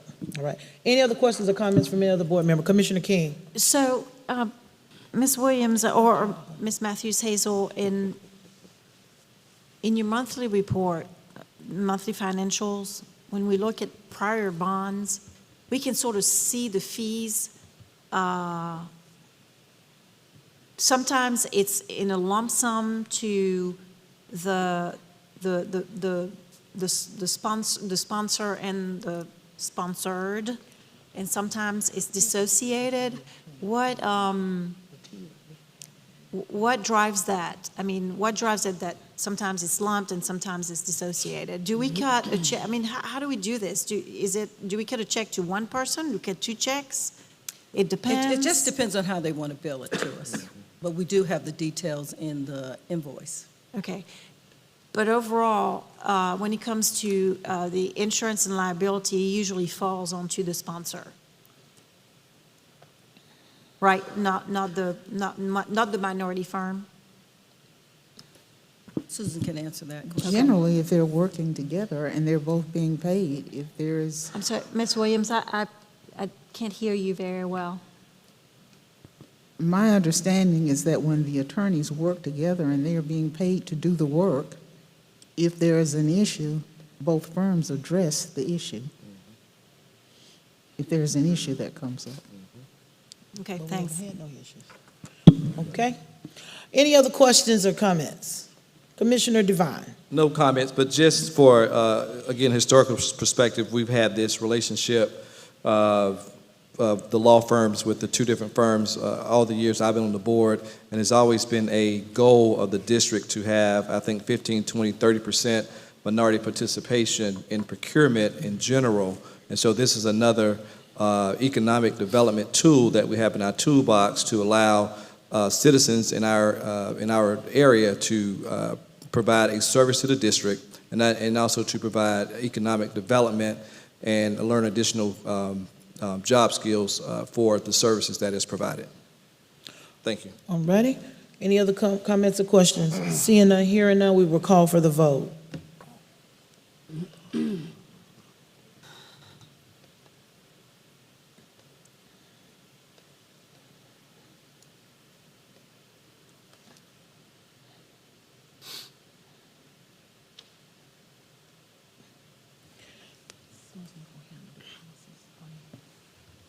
The ayes have it. The vote is unanimous.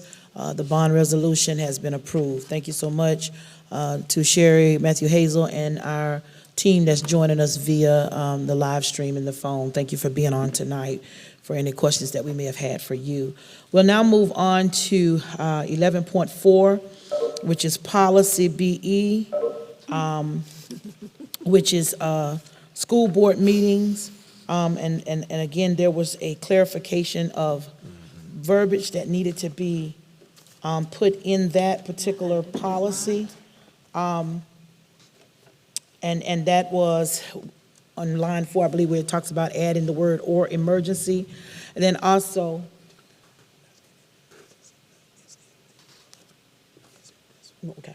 okay. So we just had the "or emergency" piece that was corrected in policy BE. Is there a motion from the board? Move for approval. Second. It's been moved by Commissioner Myers, second by Commissioner Clyburn. We'll open the floor for any questions or comments as it relates to policy BE, school board meetings, making that one correction, which is "or emergency." Where it used to say during pandemic, it will say during pandemic or emergency. Okay?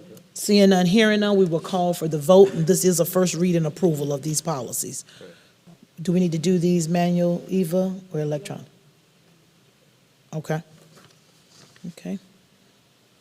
Seeing no questions or no comments, we will call for the vote on policy BE, first reading.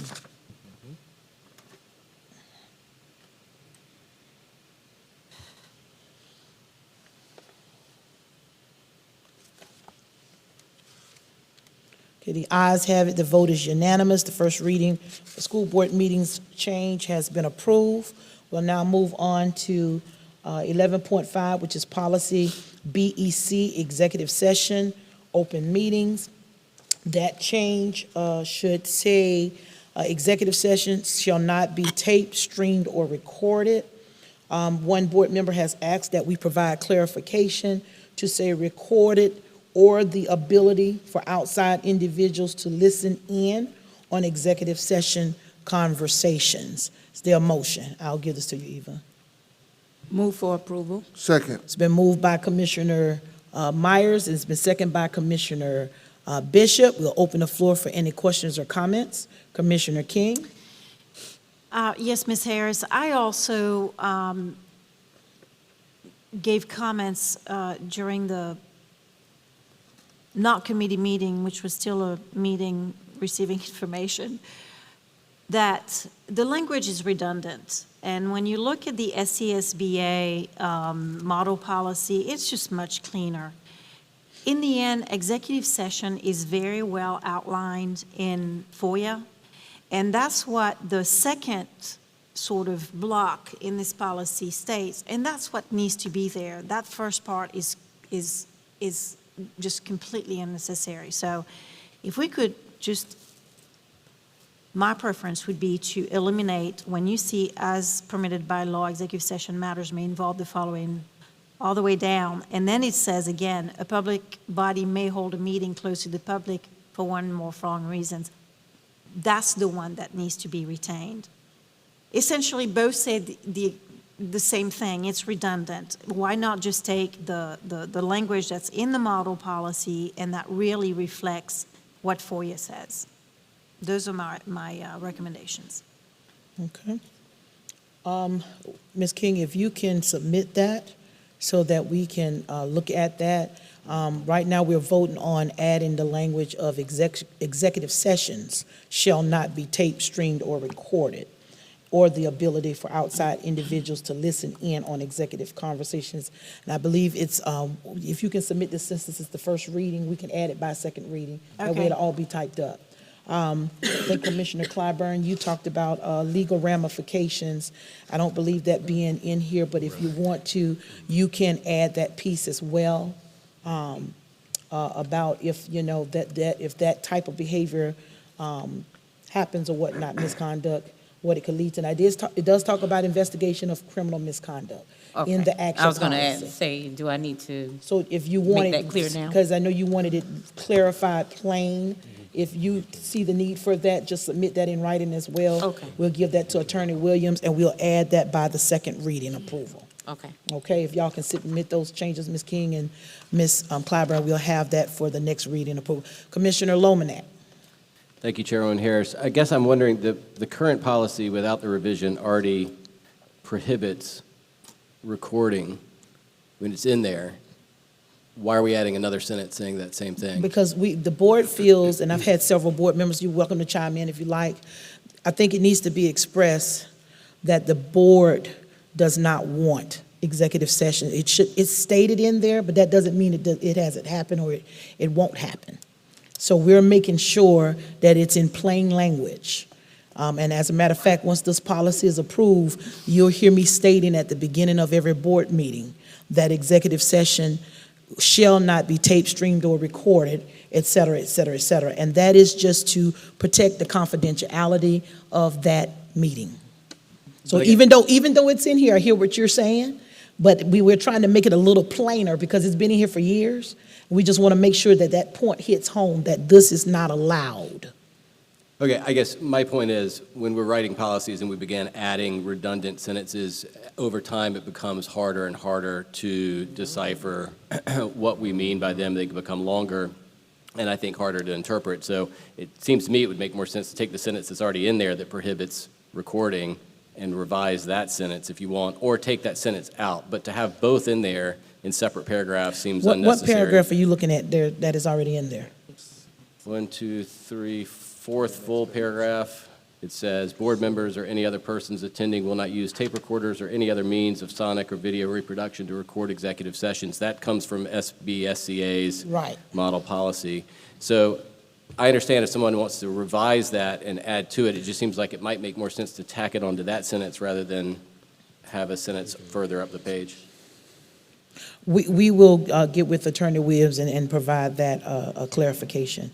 And we'll make sure it's stated where it needs to be, but we wanted to make sure that it's somewhere at the top, that executive sessions shall not be taped, streamed, or recorded. So we'll get with Ms. Attorney Williams, even if we have to take that particular paragraph completely out. I think that we needed to, and you all correct me if I'm wrong, wanted to make sure that we lay out explicitly what it is we're saying, so that it's in layman terms where everybody can understand it. But we will definitely look at what you just said, Ms. Lomanak. I appreciate that. And if you can just shoot us an email reminding us, because I know we've got some additional stuff to put in this policy, we'll have all of that for you all before your next committee meeting. All right? If there are no other questions or comments on this particular policy, this is again first reading on policy BEC revisions. We need a motion. Oh, I'm sorry, we had a motion. It's already been seconded. We'll now call for the vote. So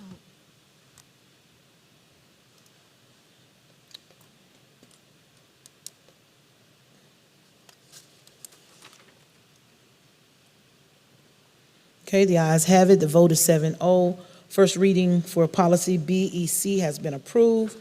We'll now move to 11.6, which is policy BEDH, which is public participation at meetings. And again, the one change that we're making is due to COVID, that it says other, after we do the first line that says the board suspends public participation and attendance at school board meetings until COVID-19 pandemic ends, it needs to say other harmful viruses and diseases or cancellations made by the state and the United States of America. I think I'm reading that right, Dr. Witherspoon? Okay. Okay. Right. In the event of other harmful viruses and diseases or declared emergencies by the state and/or United States of America, public participation and attendance may be suspended during those times as well. We just needed to add that in there because the policy was put in place, I believe, because of COVID. Right. So we need to, being that we've now relaxed some policies due to COVID, we needed to put that in there, but also under the agenda, put a part in it that says, or a declaration made by the state or the United States of America. And then it talks about board page of the district's website for all live stream meetings. We added that in there so individuals would know that the meeting would be live streamed in the event we had to go under a state of emergency. So providing some more clarification, we're coming out of COVID. So this is just to clarify that policy a little bit more. If you have any other additional proposed changes, again, this is just reading one. There's another reading, so it's got 2 more weeks to work. So you guys, if you have something that needs to be changed, please shoot me an email, and we will visit that and make those adjustments to the policy before the second reading. Okay? We are presenting this also as a motion. I need a motion to approve policy BEDH, public participation at meeting changes. A motion. I make a motion to approve policy BEDH. Second. It's been moved by Commissioner Myers, second by Commissioner Clyburn. We'll open the floor for any questions or discussions. Commissioner Lomanak. Chairwoman Harris, I just want to make sure I'm not misunderstanding, and maybe I am, but the first sentence says the board suspends public participation. And I realize y'all did that, but that's over, so are we going to need to change that verbiage? And that's what we're saying. That's what we're saying. There's some cleanup that still needs to happen. We're just bringing them to the board so we can start discussions. Thank you. Okay? All right. We'll call for the vote at this time. Ms. Harris, I just want to make sure that this will come back at committee meeting, right? Yes. Oh, coming thank back. goodness. Thank you. Yeah, the changes that you all made on the previous policy, we will add that in, and on this one as well. Okay.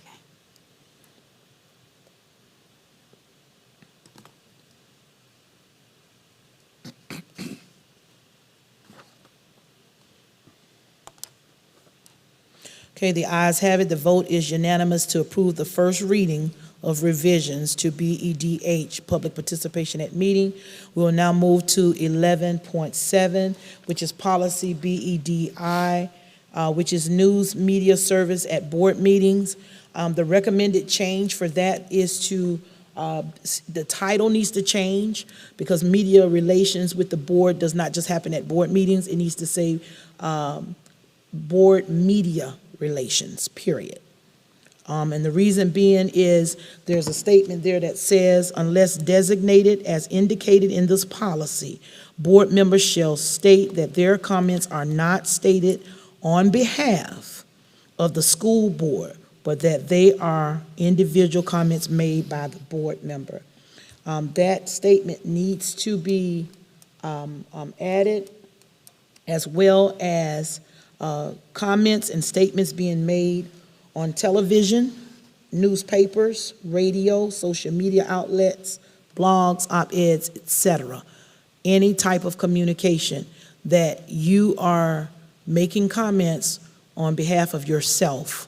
No one is authorized to speak on behalf of the board, with the exception of the board chair or the person that the board chair designates. So when we are saying things such as the board didn't this or the board needs to this, you are not authorized to talk to media on that level. You don't represent the board as their spokesperson.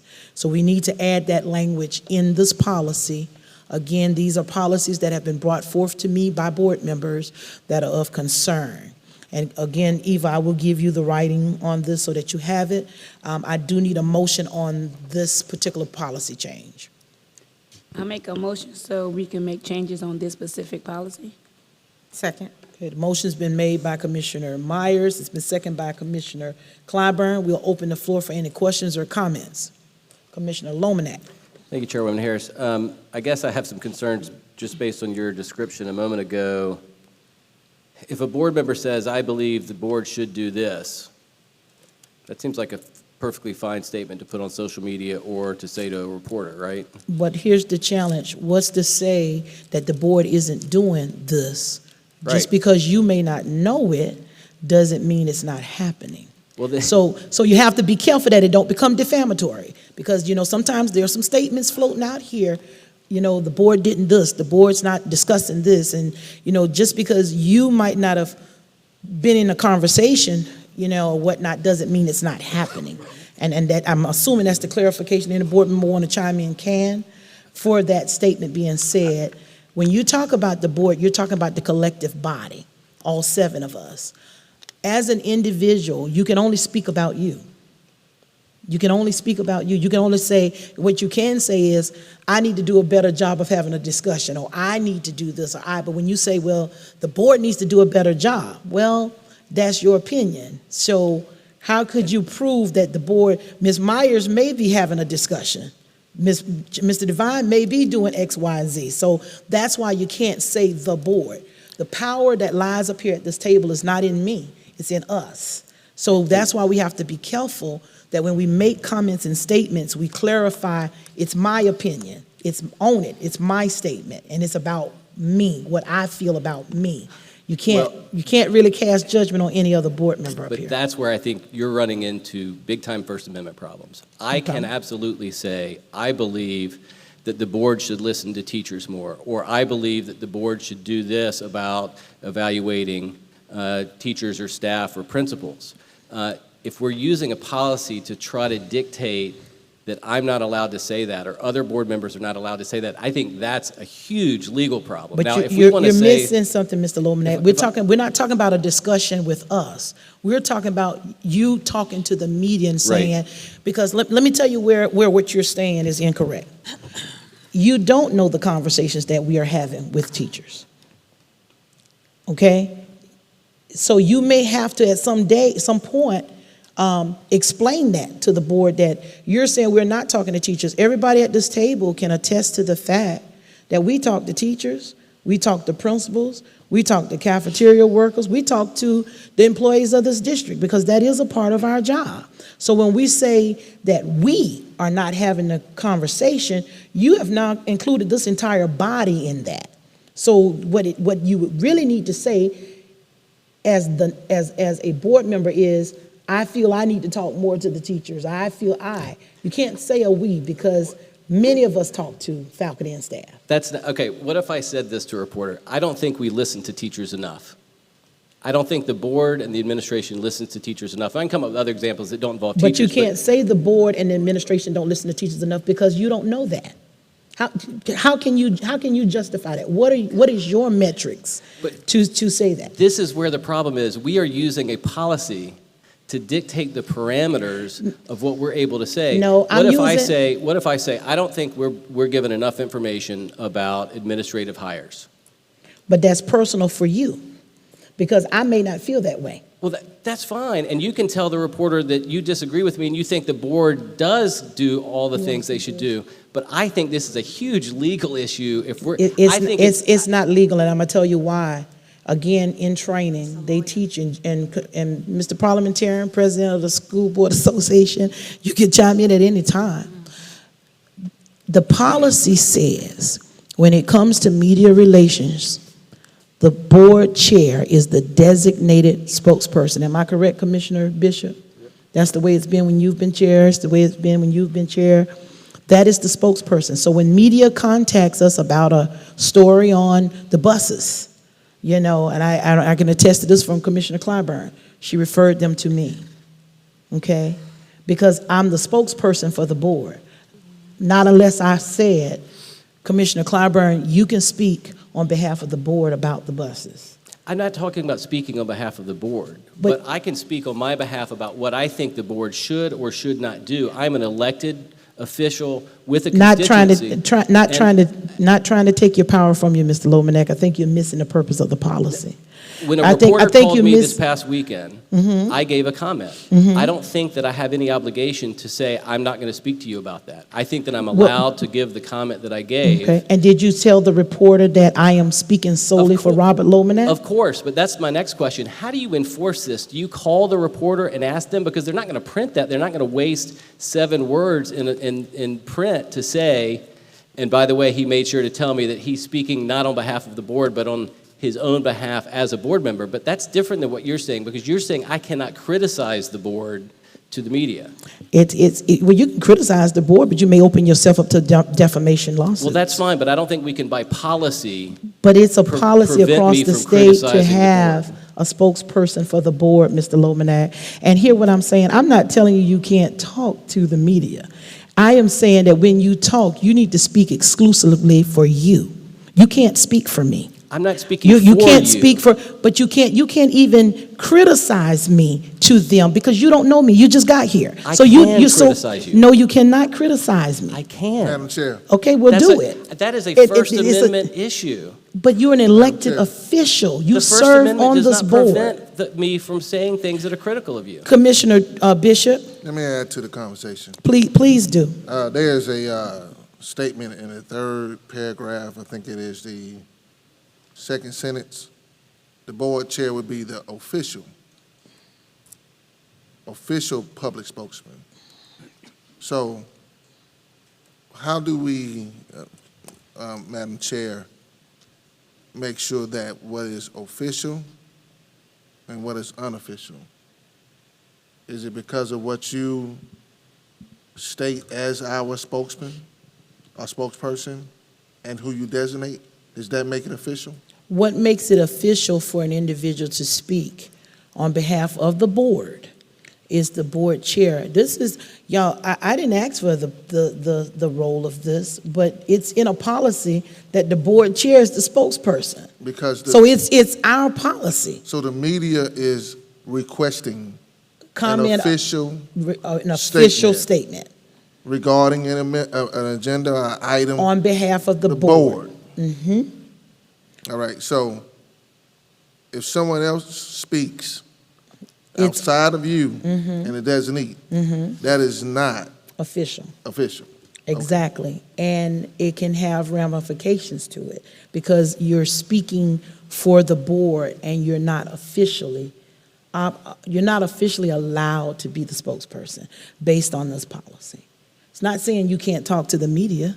It is just simply saying that there's a protocol you follow when you want it. And honestly, most media outlets know to call the board chair. I'll say that again. Chairman Bishop, you know this. They call you because they know you're the chair. I don't understand why, sometimes that doesn't happen, but it is happening. And the statement looks like it's coming from the board, and it's not. And that is why this policy was asked of me to bring this back before the board for us to review it, to make sure we put it in layman's terms that everyone understands. When you're speaking and you're out here saying X, Y, Z and the third, you're taking on the liability of that yourself, not the board. Madam Chair, just to Yes, sir. follow up from my point. So let's wordsmith it.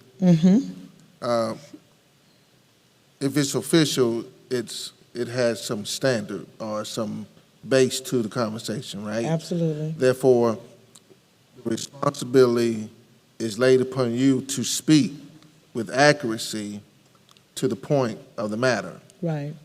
If it's unofficial, it may be some That is correct. gray area there Right. where, as a board, it doesn't speak totally for us. Exactly, and I think that when this policy was brought to me, I think that was the concern that was raised by the board member, is this is not speaking to what we do in the district. So for a board member to say this to the media, this is not correct, because this is not true. We do this, we do that. So that is why the policy was brought back before the board is because of the fact comments and statements are being made on behalf of the Board of Commissioners, and these are not folk that are being designated by myself. These are not my words. It's your policy. I'm just working to do my job to enforce it. So, like I said, I welcome any comments, any suggestions that is to be made in clarifying, but as it's been stated in this policy, and I'll read it again, unless designated as indicated in this policy, board members shall state that their comments are not statements on behalf of the board, but they are individual comments made by the particular board member. And that relates to television, newspapers, radio, social media, blogs, op-eds, etc. And it's been motion, it's been second, and we're at the point of discussion, and are we ready to call for the vote? Commissioner Lomanak. So that's it, all you just added. So, because that does not say that someone cannot criticize another board member. That's different than what you just read. I mean, what you just read is, I don't see the point, but it's fine. But that's different than saying you cannot criticize another board member, and that's what I'm concerned about, and would love Ms. Williams to maybe do some research on and figure out whether we can dictate whether one elected official cannot criticize another elected official. But that's different than what this statement is saying. Again, Mr. Lomanak, as I stated before, you are welcome to say, I feel, I think, I ain't, I need to, but you cannot say, the board don't this, the board don't that, the board needs to this, the board needs to be, because you cannot speak for the board's performance. That's not the role you play. You can speak as an individually, but you cannot speak collectively because the board did not give the power to an individual board member to speak officially. They gave the power to the board chair. And when the board chair is not able to provide those statements or comments for whomever it is, board chair can designate. And I've done that plenty of times. I've sent Commissioner Devine to things that I could not be at to speak on behalf of the board. That happens all the time. Madam Chair? Commissioner King? All right, so following your reasoning. Ms. King, you talking to the mic? I can't hear you. Yes. So following your reasoning, that's fine that the board chair is designated, but does that also mean that the chair cannot make a statement that represents the entire board unless the board has agreed and voted on that statement? Because if it represents the board, the only thing that really represents the board is a vote. And Ms. King, and I hear exactly what you're saying, but I think you are not getting the gist of what this policy is saying. The board chair is not going to come back to take a vote every time someone asks us a comment. How do y'all feel about the bus, the new electric bus? The board is excited. Am I lying?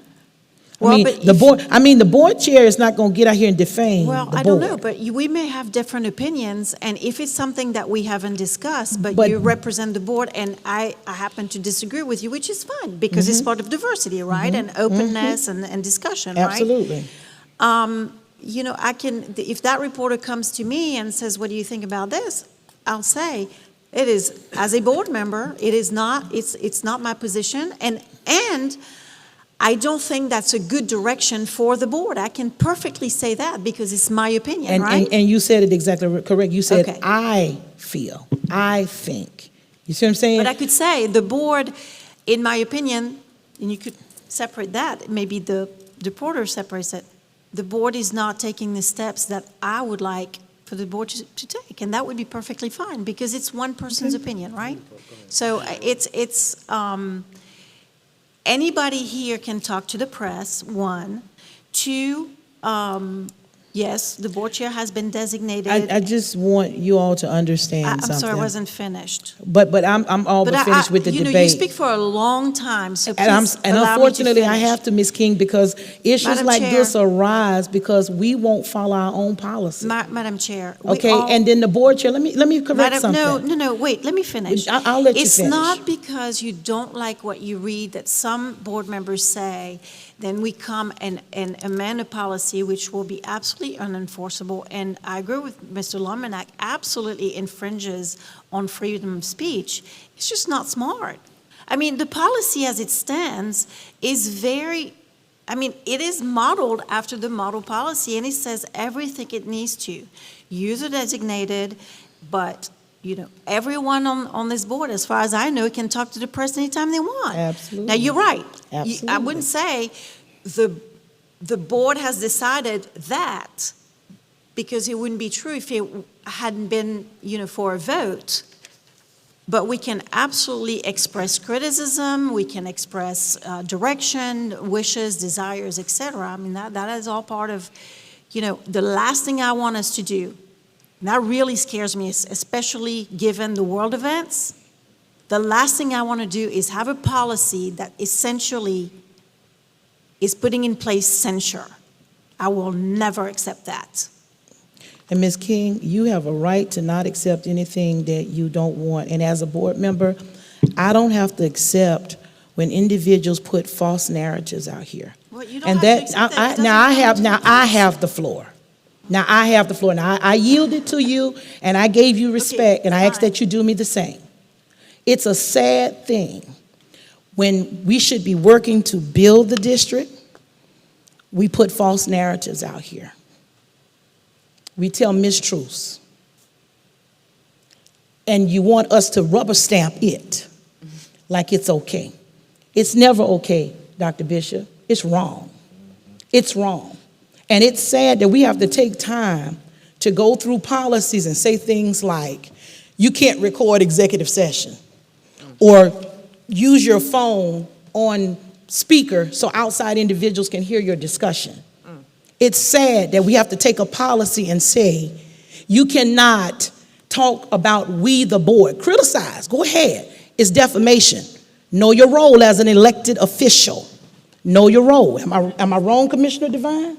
Know your role. Do your research. Do your research. I can promise you that before I brought these policies to you tonight, I didn't talk to an attorney because I'm thorough. I talked to attorneys. And I am saying to you, statements being made to various entities, social media outlets, etc., are speaking mistruths about not just in this district, it's other places, it's happening in lots of districts. But we have to address it, y'all. And if you're getting offended, maybe you're the victim, maybe you're the person doing it. I don't know. But I have a job to do as the chair. I had a colleague on this board say, you're the designee for this board. And I'm getting calls, why does this? Because a board member said. A board member told the media this, and it wasn't true. So I had to do my job, Commissioner Clyburn, and bring this policy back to this board and say, hey, this is a concern of this board that individuals are making comments that they know are not true to create false narratives about this district. Enough is enough. Enough is enough. Now, if you don't want me to do my job, you shouldn't have elected me. But as the chair, I got to follow this policy. And that policy says, I am your designated spokesperson, or whom I designate. There have been events I couldn't make it to. I sent Clyburn to receive our award. There are things I couldn't go to. Commissioner Bishop did the funeral services for us to make presentation, because I cannot be everywhere. But I can assure you, anyone that has gone and spoke on behalf of this board, we have come together and discussed what is to be said. Truth telling. Now, there's a motion on the floor.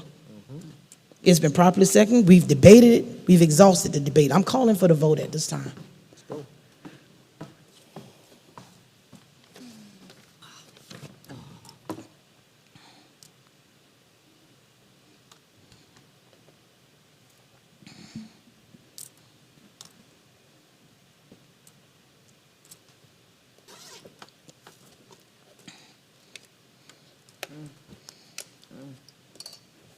Let the record reflect that the first reading of Board Media Relations Policy BEDI has been approved.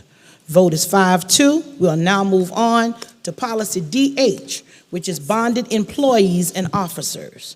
The one correction that we are recommending here is that it changes to say the superintendent or his or her designee is responsible for obtaining an adequate bond for the district personnel and school board officers. We are the officials of the board, so we sign off on bonds. Therefore, there is a coverage that has to be on us. Before, this policy just said officers. We wanted it clarified to indicate that the officers of this district are the school board members. That is the only change we're putting in there. And in the last word, instead of it saying incurred by the school, it is to say school district. I ask for a motion at this time to approve this policy for the first reading. Move for approval, Chair.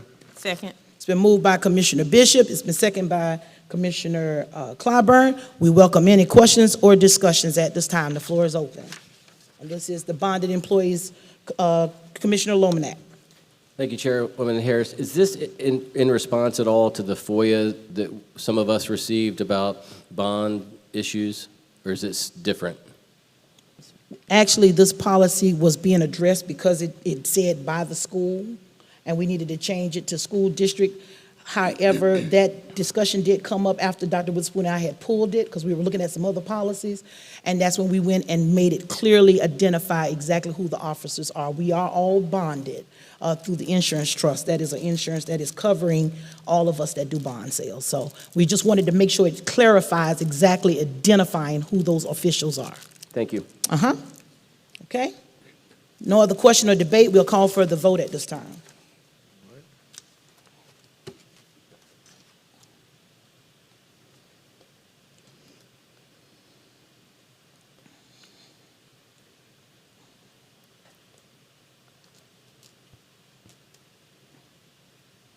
The ayes have it. The vote is unanimous. The first reading of Policy DH, Bonded Employees and Officers, has been approved. Again, these will go through a second reading approval through committee. That will be on your agenda forthcoming, and we will be adding Policy ADD, which was the face coverings. Attorney Williams and I will be working on that to have that on your next agenda.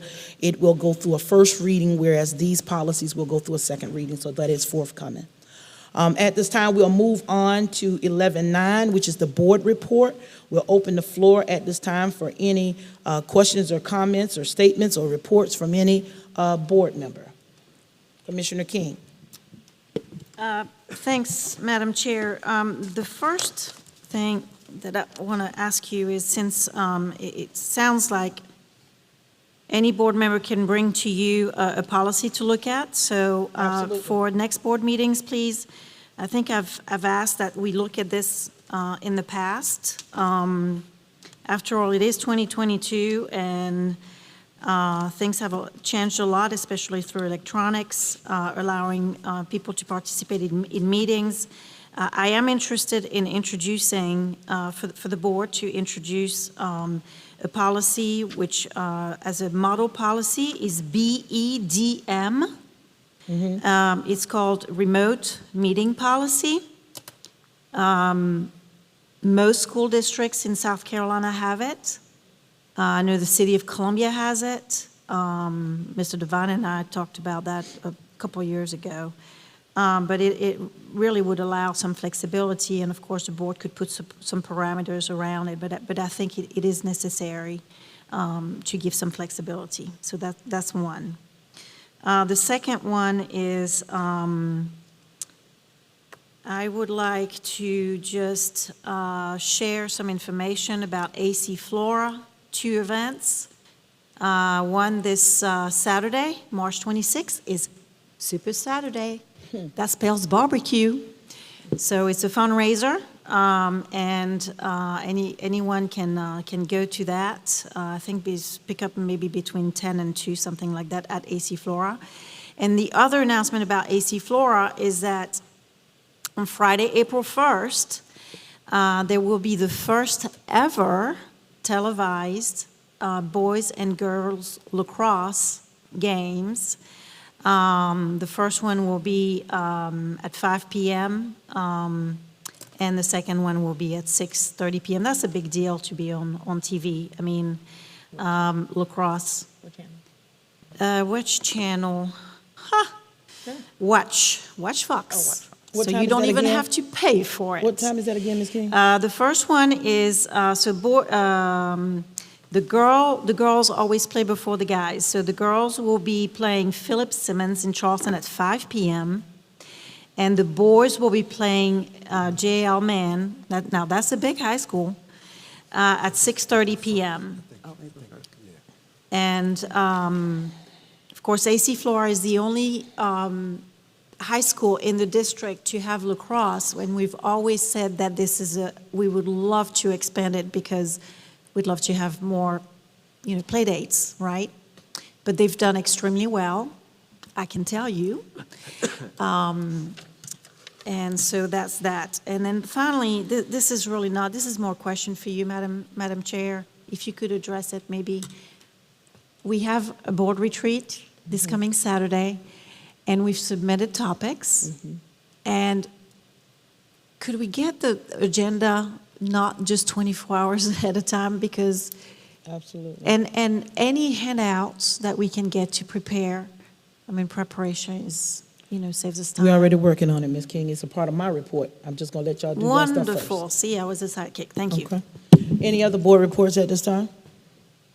All right. Seeing none, I got a few things to add that I need to address in the board report. Going to, as Ms. King said, 9 a.m. on Saturday morning. Look forward to seeing you all bright and early at our board retreat. It will be practically all day. We have a lot to cover. We will be provided with updates from 9 to 12 on the different topics that have been submitted by members of this board, as well as things that Dr. Witherspoon would like to bring forth to the board. So it will be a very engaged morning with a lot of information. So bring your coffee, so you'll take it all in and absorb it. And in the afternoon, we have 2 projects that we will be working on with you all and Dr. Witherspoon's cabinet as we move forward with continuing to align ourselves with our strategic plan and our goals. And that's practically it, Ms. King. It's a lot of updates. It's covering a lot of topics, from language, our literacy program, some of the things that you've asked for. I believe Mr. Lomanak asked for. All of those items are on their retention, et cetera. We'll be talking about all of that. And we will send that agenda out to you all, Eva, hopefully by no later than tomorrow. We can send the agenda out so everyone will have it to review it. Dr. Witherspoon, if there are any handouts for the board, I ask that you also upload them, if we can upload them in board docs, so that the board will have access to them. And once they're uploaded, we'll have Eva cue the board that they're on the board docs, and you can pull the different presentations that's going to be provided for us. So when can we expect? Excuse me? When can we expect? When can we expect? You didn't hear what I said? The agenda and the handout. Eva is uploading the agenda tomorrow, okay? And the different presentations, once all of them are uploaded to board docs, she will send a message to us the way she normally does, that we can pull those items to review them so we can prepare ourselves for any questions we may have, okay? All right, secondly, I need to, and I've been requested again by my colleagues to respond to an article that came out. It was titled Richland 1 Employee Credit Card Spending Under Fire and Criminal Fraud Investigation, but truthfully the topic could have easily been Richland 1 Internal Auditing Practices Work. You know, for over 10 years, our district has had an internal auditor that conducts internal risk assessments He's the checker of the checker. So when you hear about our district's long-standing history of clean audits for 33 years, it's because of internal processes that we have put into play, and they are working. The internal auditor works directly for and with the board and the superintendent.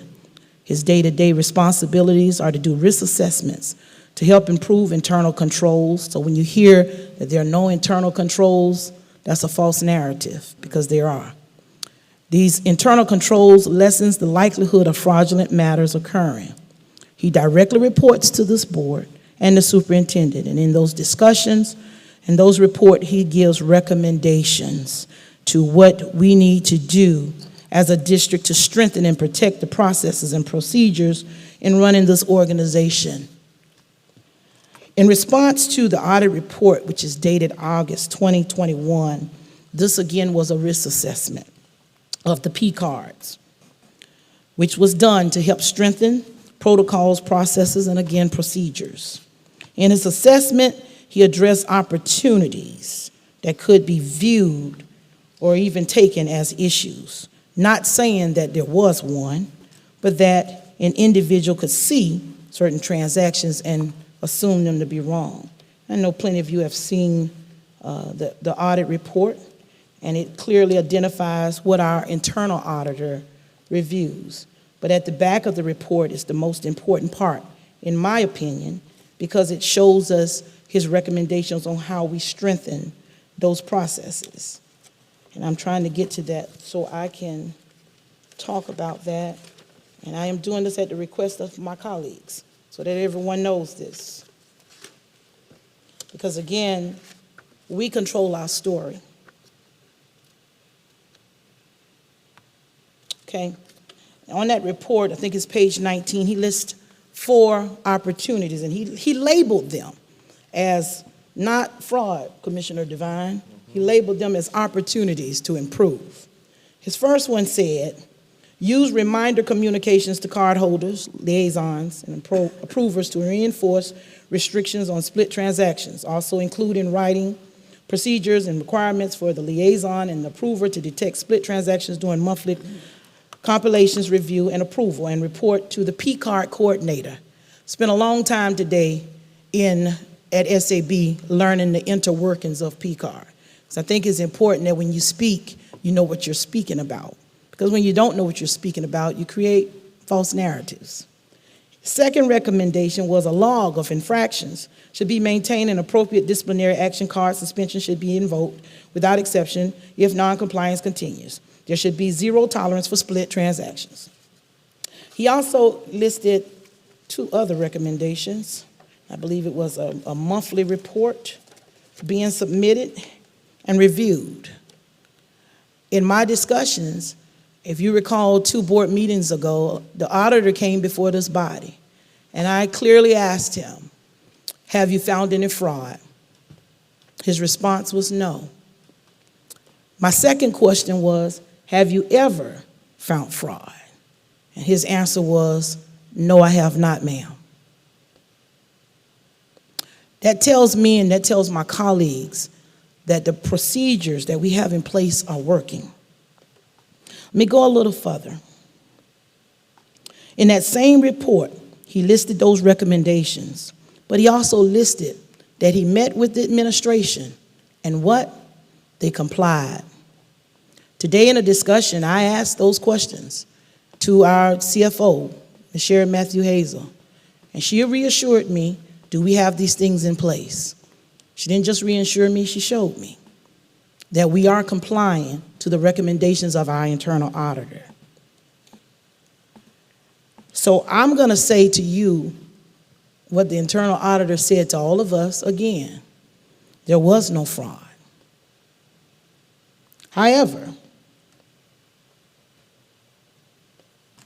to my point, this district has something that a lot of districts don't have, and that is someone on the inside, Commissioner Devine, that checks the checker for us and makes sure that he is assessing not just the finances, but daily operational things for this board to make sure that we are operating at our highest level, we're professional and proficient, that we yield the outcomes that we want to see in this district, not just in the classroom, but when it comes to being good stewards of the taxpayers' dollars and resources.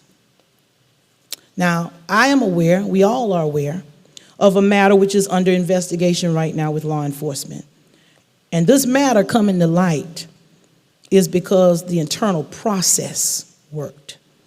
It's not that the internal auditor, because he gave the report in August, but that the processes that this district put in place is working. This is not new for the board because the internal auditor reports to us weekly and sometimes monthly on his risk assessments. That's his role. That's what he does for this board all year long. Assess the district, whether it's canteen funds, whether it's in HR, whether it's with Chronos or whatever. That's his role. The internal auditor is on the inside. He's our eyes, he's our ears on the inside. And that's not to say that anything is going wrong. That is to say that this district takes a complete responsibility in ensuring that we are accountable to our constituents, our taxpayers, etc. I got several calls on Sunday about the article, Commissioner Clyburn. And I had folk asking me questions I don't have an answer for them. I said, do you think it's racially motivated? I don't know. That's not my job. My job is to represent the constituents and be a voice for children and ensure that things run the right way in this district from the top to the bottom. I'm not a micromanager. I'm a member of the Board of Commissioners. We govern the district. So I can't answer those questions. I know a lot of you are listening tonight because I told you I was going to speak to this. I don't know. But what I can say to you is that that report that I have right here, it's less than a 50-page document. As a matter of fact, it's only 24 pages. And there's another document that's been created off of this document that's almost 60 pages long. A whole lot of writing was added to this report. The auditor's report is nothing new for the Board of Commissioners and the superintendent or anyone you see sitting at this table. This is what he does. So this is not a I got you. This is a strengthening of the organization's processes to ensure that fraud doesn't happen. So I'm going to leave it there because, you know, I had some, like I said, I had some calls, and they asked me to speak to this. And one of the questions was, Ms. Harris, with the recommendations that the auditor made, are you all compliant? And the answer to that is yes, they are, because I had that discussion today, because I wanted to report out as the spokesperson for this board that they are compliant. Our checks and balances are working. Do we have opportunities to improve? Absolutely. Every organization has opportunities to improve. And if we find something or we are made aware of something that's not right, we deal with it because we're supposed to. So it's nobody not being negligent on their job. It's us doing our job. And if we were to call the internal auditor to this podium right now, he's engaged as we speak, Dr. Witherspoon, in risk assessments for this district to make sure that we stay in compliance and that we do have his favorite word, internal processes and procedures that work. I'll open the floor at this time for any additional comments. I think, Commissioner Devine, you had some information you needed to share on tonight. We're going to turn it over to you at this time. Thank you, Madam Chair. I, too, want to add to the conversation. I think a couple of weeks ago, I think in February or so, we had the same discussion, and I'll just reiterate those same points that I had during that time based off of the source document, which is the internal auditor's report that the system works. fraud, if it is happening, can be found, and is reported to the appropriate authorities. The process works, and again, the administration are identifying those concerns that were addressed in that source document. And then also, if you go to our website, we have the 6-month expenditure transparency report that is there. We have our yearly CAFR report that is on the website that goes back to actually 2009. And so everything is out there, it's transparent, so we are open. And so I just want to say that each year the auditor does present the audit plan to this board. This is the plan that's completed at the time. And then based off of the audit assessment, that's when he makes the audit plan. And that we have to remember that this is a large organization. If there are any bad actors out there, they will do what they are going to do. So we have to be mindful of that, and that overall, we try to control the opportunities to prevent improprieties going forward. And so the system is working well enough to allow the operation of the organization, but rigid enough to catch those persons who are trying to provide improprieties. And so when an error is found, we provide training, and that's what staff is doing now, is providing training to those persons and or departments. And we have a number of people who had those P cards for several years and have not had any improprieties. And so we applaud them and thank them for what they've done, and so we want to continue that.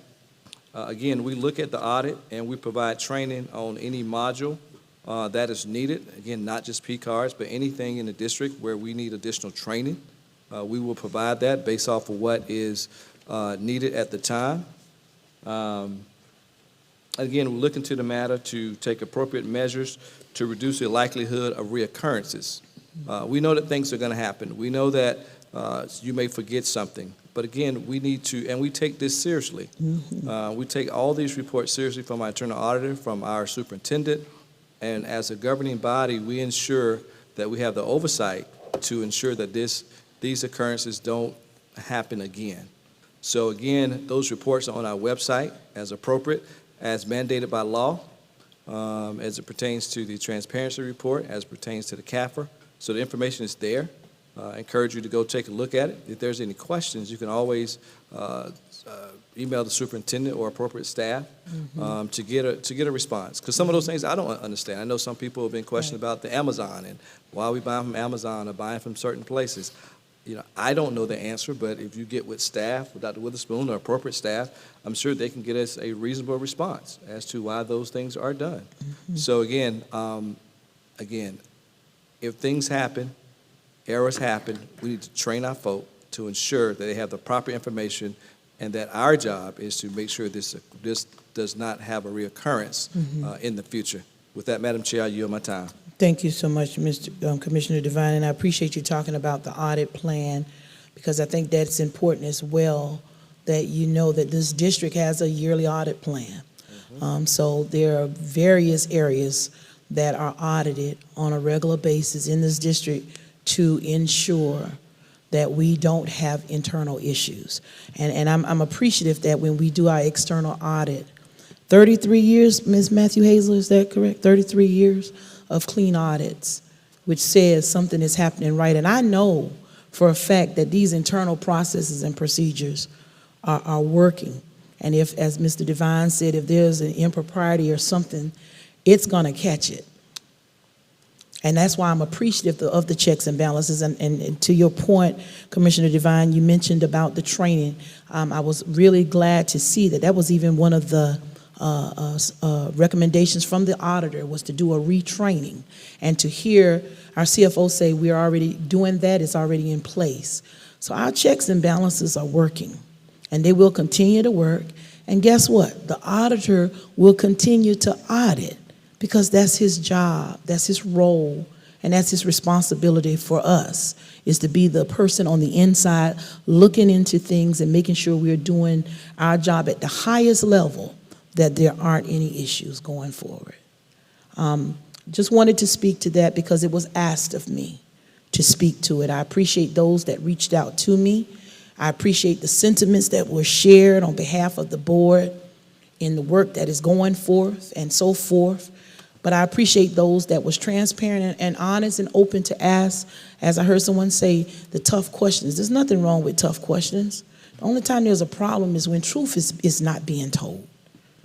We can have hard decisions and discussions. I welcome that. I didn't have a debate team when I was at Lower Richland, but God knows I wish I had one. I might have been a lawyer or something. But at the end of the day, we have got to always remember something.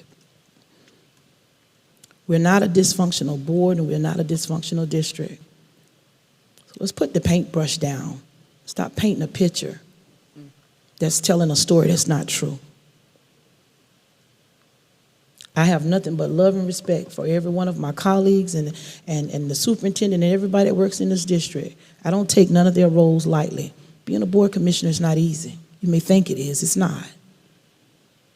But at the end of the day, we are the final authority, we are the governing body, and we have a responsibility to the people. And that number one responsibility, guys, is to tell them the truth. We owe it to our constituents to tell them the truth. Because when you don't tell them the truth, you create a false narrative. And when you create false narratives, you create distrust amongst not just ourselves, but even other people, the community. I got asked some tough questions. It hurt me to my heart for someone to say to me, "You think it's because the bulk of y'all are black?" That hurt me to my heart. Because I know my colleagues. But my response to them was this: I don't have an answer for you.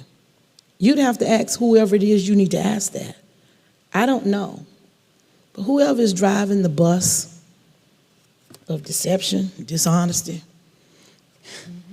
turn the bus off, get off the bus. Because the community is not crazy. They are not.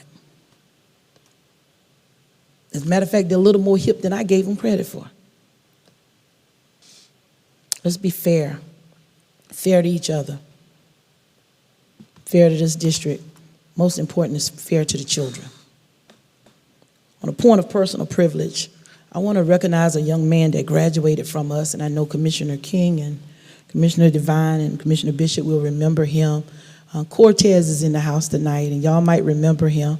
He graduated in 2009. Cortez, give us a wave, because you didn't sit through the whole meeting.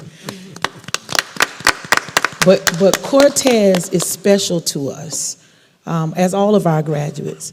But Cortez graduated in 2009. See, we remember. He went on to work for the district in IT. That's how bad he was. He was awesome. Went to USC, did some things, and then the governor snatched him up, and he started doing some things in IT for the governor. And he's back now working for another company and coming back wanting to partner with our district to give other children such as himself an opportunity. So I want to recognize you and say thank you for traveling in to be here with us and wanting to set up shop here in Richland 1. We certainly appreciate that. Then I want to recognize another alumni. He's here a lot, and that's Mr. Hamilton Jacobs. If you'll give another wave, Mr. Jacobs, he's here. And Hamilton came back. He's a product also of the district. He serves as our Richland County, Appeals Board representative. So he represents us on the appeals board. But I just wanted to share, to see those two individuals sitting out there and know that they're products of this district and now back working to help strengthen our organization and make it even better and even stronger than what it already is. It's a great feeling. So thank you both for being here on tonight, and thank y'all for coming back and wanting to give back to your awesome school district here, Richland 1. At this time, that concludes my remarks in the board report. Again, look forward to Saturday. It's going to be a day of great information. I think you're going to walk away very excited about the direction of the district, where we are with a lot of our programs.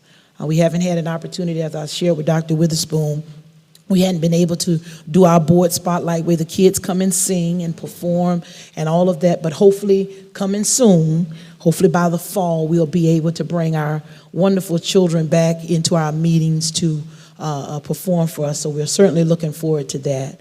At this time, we will go to Office of the Superintendent. One more thing, Commissioner Devine. Thank you, Chairwoman Harris. Just 2 additional items I want to add from my desk. The 100 Black Men of Greater Columbia had a mentoring program, town hall meeting this past weekend at Columbia High School.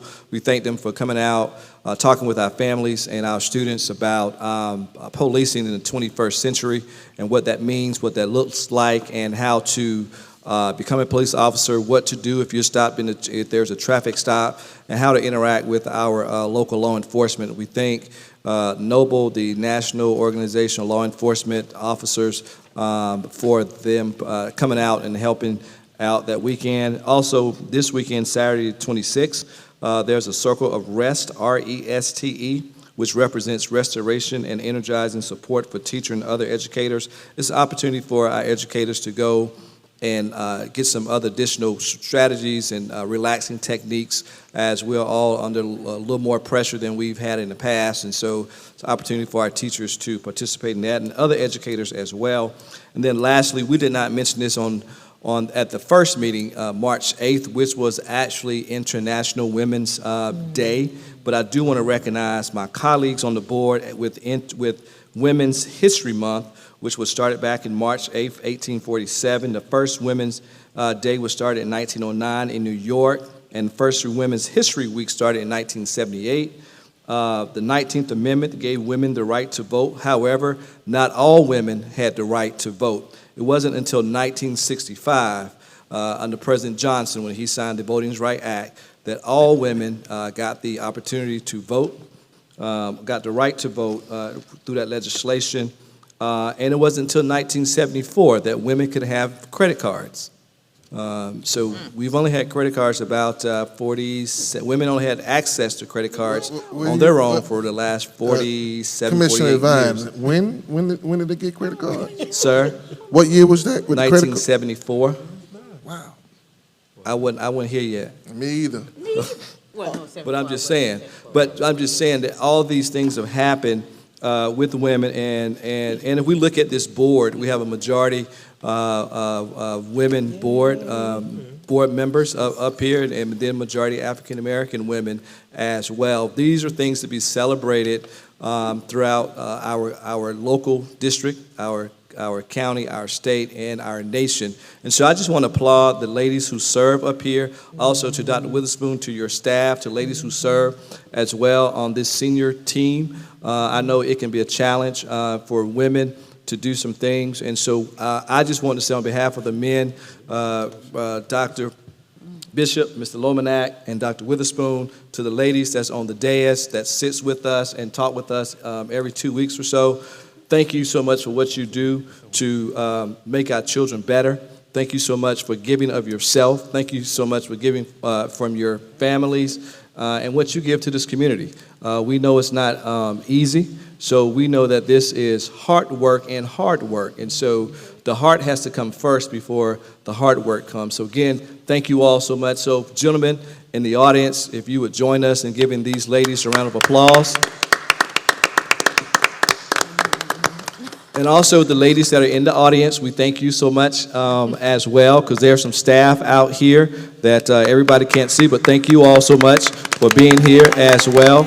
And so again, we just want to honor and celebrate women during Women's History Month. With that, Madam Chair, I yield back my time. Thank you. Thank you so much, Commissioner Devine. And again, before we turn it over to Dr. Witherspoon, guys, on Saturday at 5 p.m., let's support our lacrosse team on Watch 57. Ms. King at 5 Watch p.m. Fox, Watch whatever Fox that is. 57. All right, Commissioner. Can I say something really quickly, Ms. Uh-huh. Devine and gentlemen? Every day is Women's Day. I'm just saying. Amen.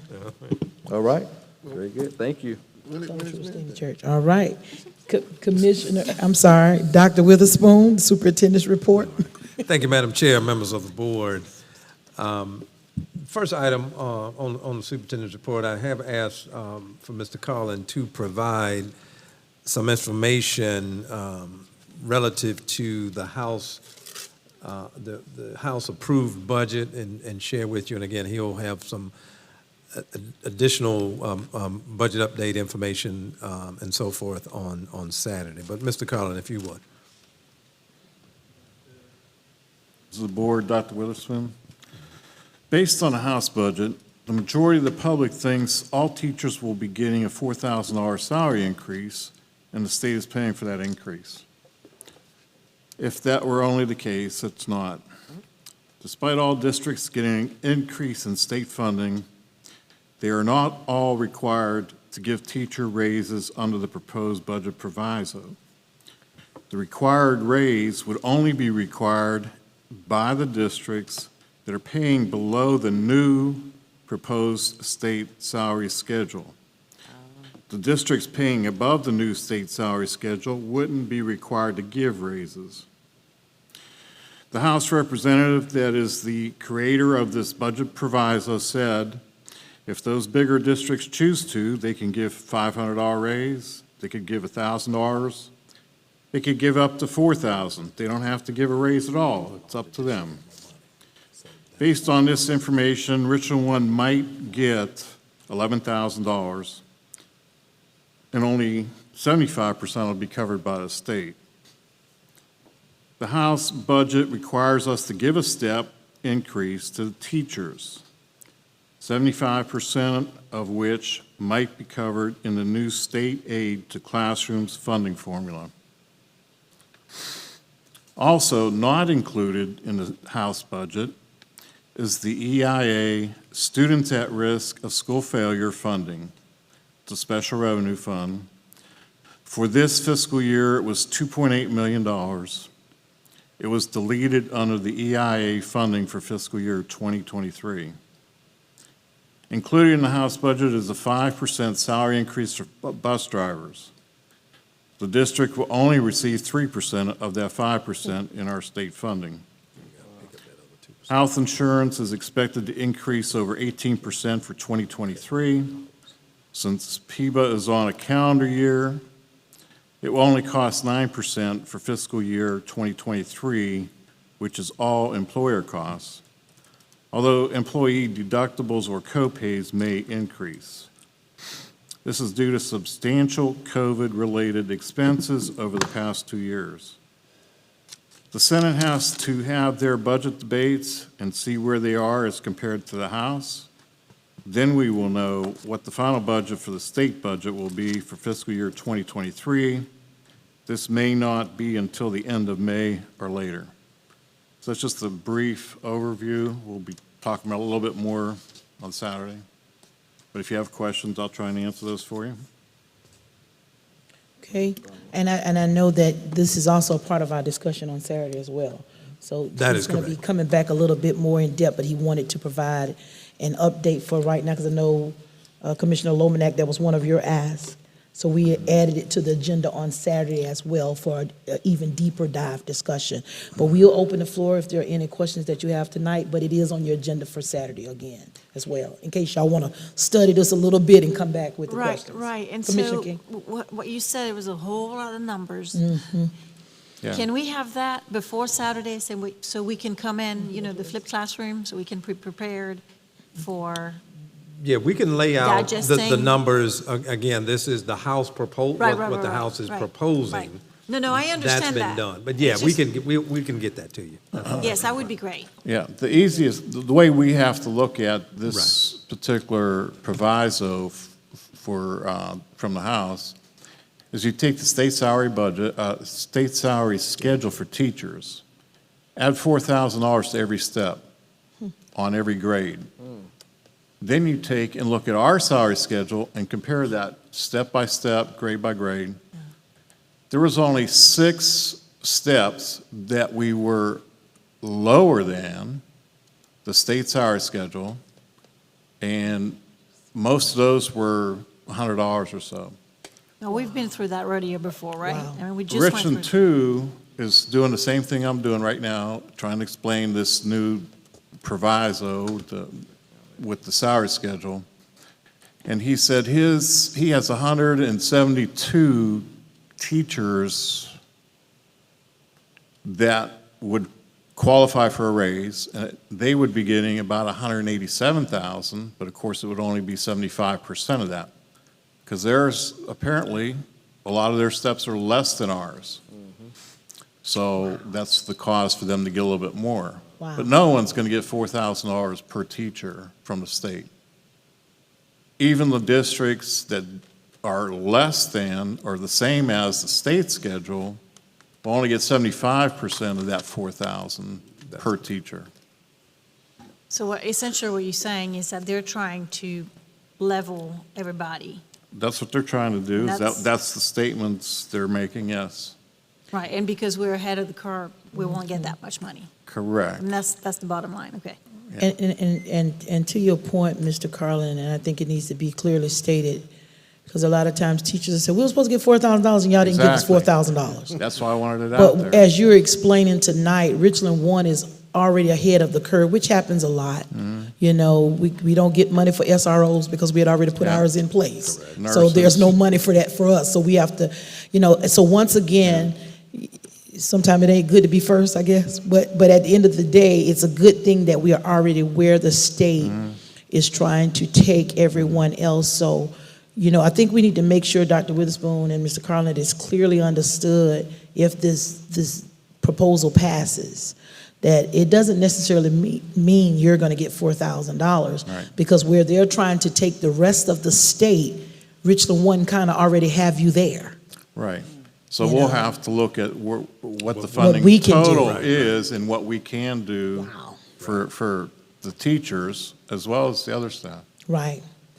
Right. Well, if you all can, you know, of course, be prepared to answer some more questions. I think once we have a chance to really digest this tonight, there'll be more questions on what we can do to help those students. Did you give us a count on how many of our teachers would qualify for that raise? Did you give us that number? It's top of my head. I have a schedule, but it's Can you have that for us by Saturday? Yeah. 10 or 12 teachers, and it's very minimal amount. Okay. I mean, some of them are 2,000, some are $100. So. Wow. Okay. And that's where the 11,000 came from. Okay, all right. Any other questions for Mr. Carlin or Dr. Witherspoon, or if you choose to wait till Saturday, that's fine. All right, thank you, Dr. Witherspoon. You can continue. Thank you, and thank you, Ms. Carlin. We're excited about the expansion of our 3K programs in the 2022-2023 school year. Full-day pre-kindergarten programs for 3-year-olds will be offered at 6 elementary school sites next year: Gadsden, Hyatt Park, Lewis Greenview, Sandell, Bradley, and Hopkins. Students must be 3 years old by September 1st, 2022 to enroll. Parents can register their children now. And for details on registration and other information, go to richland1.org/4K or call 803-799-9494 for additional information. The Richland 1 Middle College will hold a virtual information session for students and parents on Thursday, March 24th at 6 p.m. The Middle College, located on Midlands Tech Beltline campus, offers 11th and 12th grade students the opportunity to attend high school on a college campus where they can earn college credit for free. For details on Thursday's information session, go to, once again, richland1.org/ROMC or call 803-738-7114. W.A. Perry Middle School has been recognized as a Common Sense school by Common Sense, a national nonprofit organization dedicated to helping children and families thrive in a world of media and technology. The designation reflects W.A. Perry's commitment to creating a culture of digital citizenship. Congratulations to Principal Dr. Robin Coltrane and her staff and students.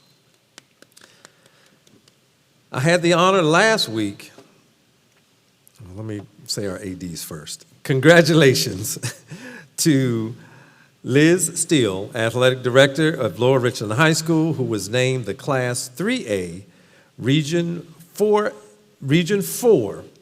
Athletics Director of the Year. And congratulations to Ed Moore, Athletic Director at AC Flora High School, who was named Class 4A, Region 4 Athletic Director of the Year. And Commissioner Harris, I think you made mention of this last week. At this event, yours truly was recognized as the South Carolina, in the same organization, South Carolina Athletic Administrators Association, as the Superintendent of the Year for 1A, 2A, and 3A. And thank you, Dr. And Wilson. thank you all for that. And but certainly congratulations to the two athletic directors, Ms. Steele and Mr. Moore. Also, congratulations to Columbia High School. They recently received the Excellence in Sportsmanship Award from the South Carolina High School League. The award is presented to schools that make an effort to go above and beyond to promote great sportsmanship. Columbia High School was the only school to receive the award this year. Congratulations to Principal Craig Washington and Athletics Director Paul Calvert and all of the coaches, students, and parents of Columbia High School. I want to remind our parents and staff that we are continuing to offer rapid testing on Tuesday mornings for students and staff who are exhibiting COVID-19 symptoms. The testing is free through our partnership with Prisma Health. The schedule, which includes testing locations, is posted on our website at richland1.org. Parents who want to have their children tested should contact their child's school nurse. Staff who want to be tested should contact their principal or director. Thanks again to Prisma Health for their ongoing partnership and support. Also, as a reminder, this Friday, March 25th, will be a teacher work day. Students will not attend school on this day, and classes will resume for students on Monday, March 28th. Madam Chair, that concludes Superintendent's report at this time. Thank you so much, Dr. Witherspoon, for your report. And again, congratulations to you on your award. Some of us were going to drive down to support you, but you chose not to even tell us so we could be in attendance, but congratulations anyways. We'll open the floor for any questions or comments on any of the items that Dr. Witherspoon has shared with us. Seeing none, hearing none, we will make one announcement. After seeing you all on Saturday at 9 a.m., our next regular scheduled board meeting will be April the 26th. We'll be at Lower Richland High School at 2615 Lower Richland Boulevard in Hopkins, South Carolina. Also, we want to wish all of our faculty and staff of Richland 1 a very happy spring break, happy Easter, happy pollen, happy all that other good stuff, rain showers, whatever you want to call it, mental health breaks to you all. Thank you for all that you do. And if there's no objection from this board, you all can consider yourselves dismissed. Have a wonderful evening.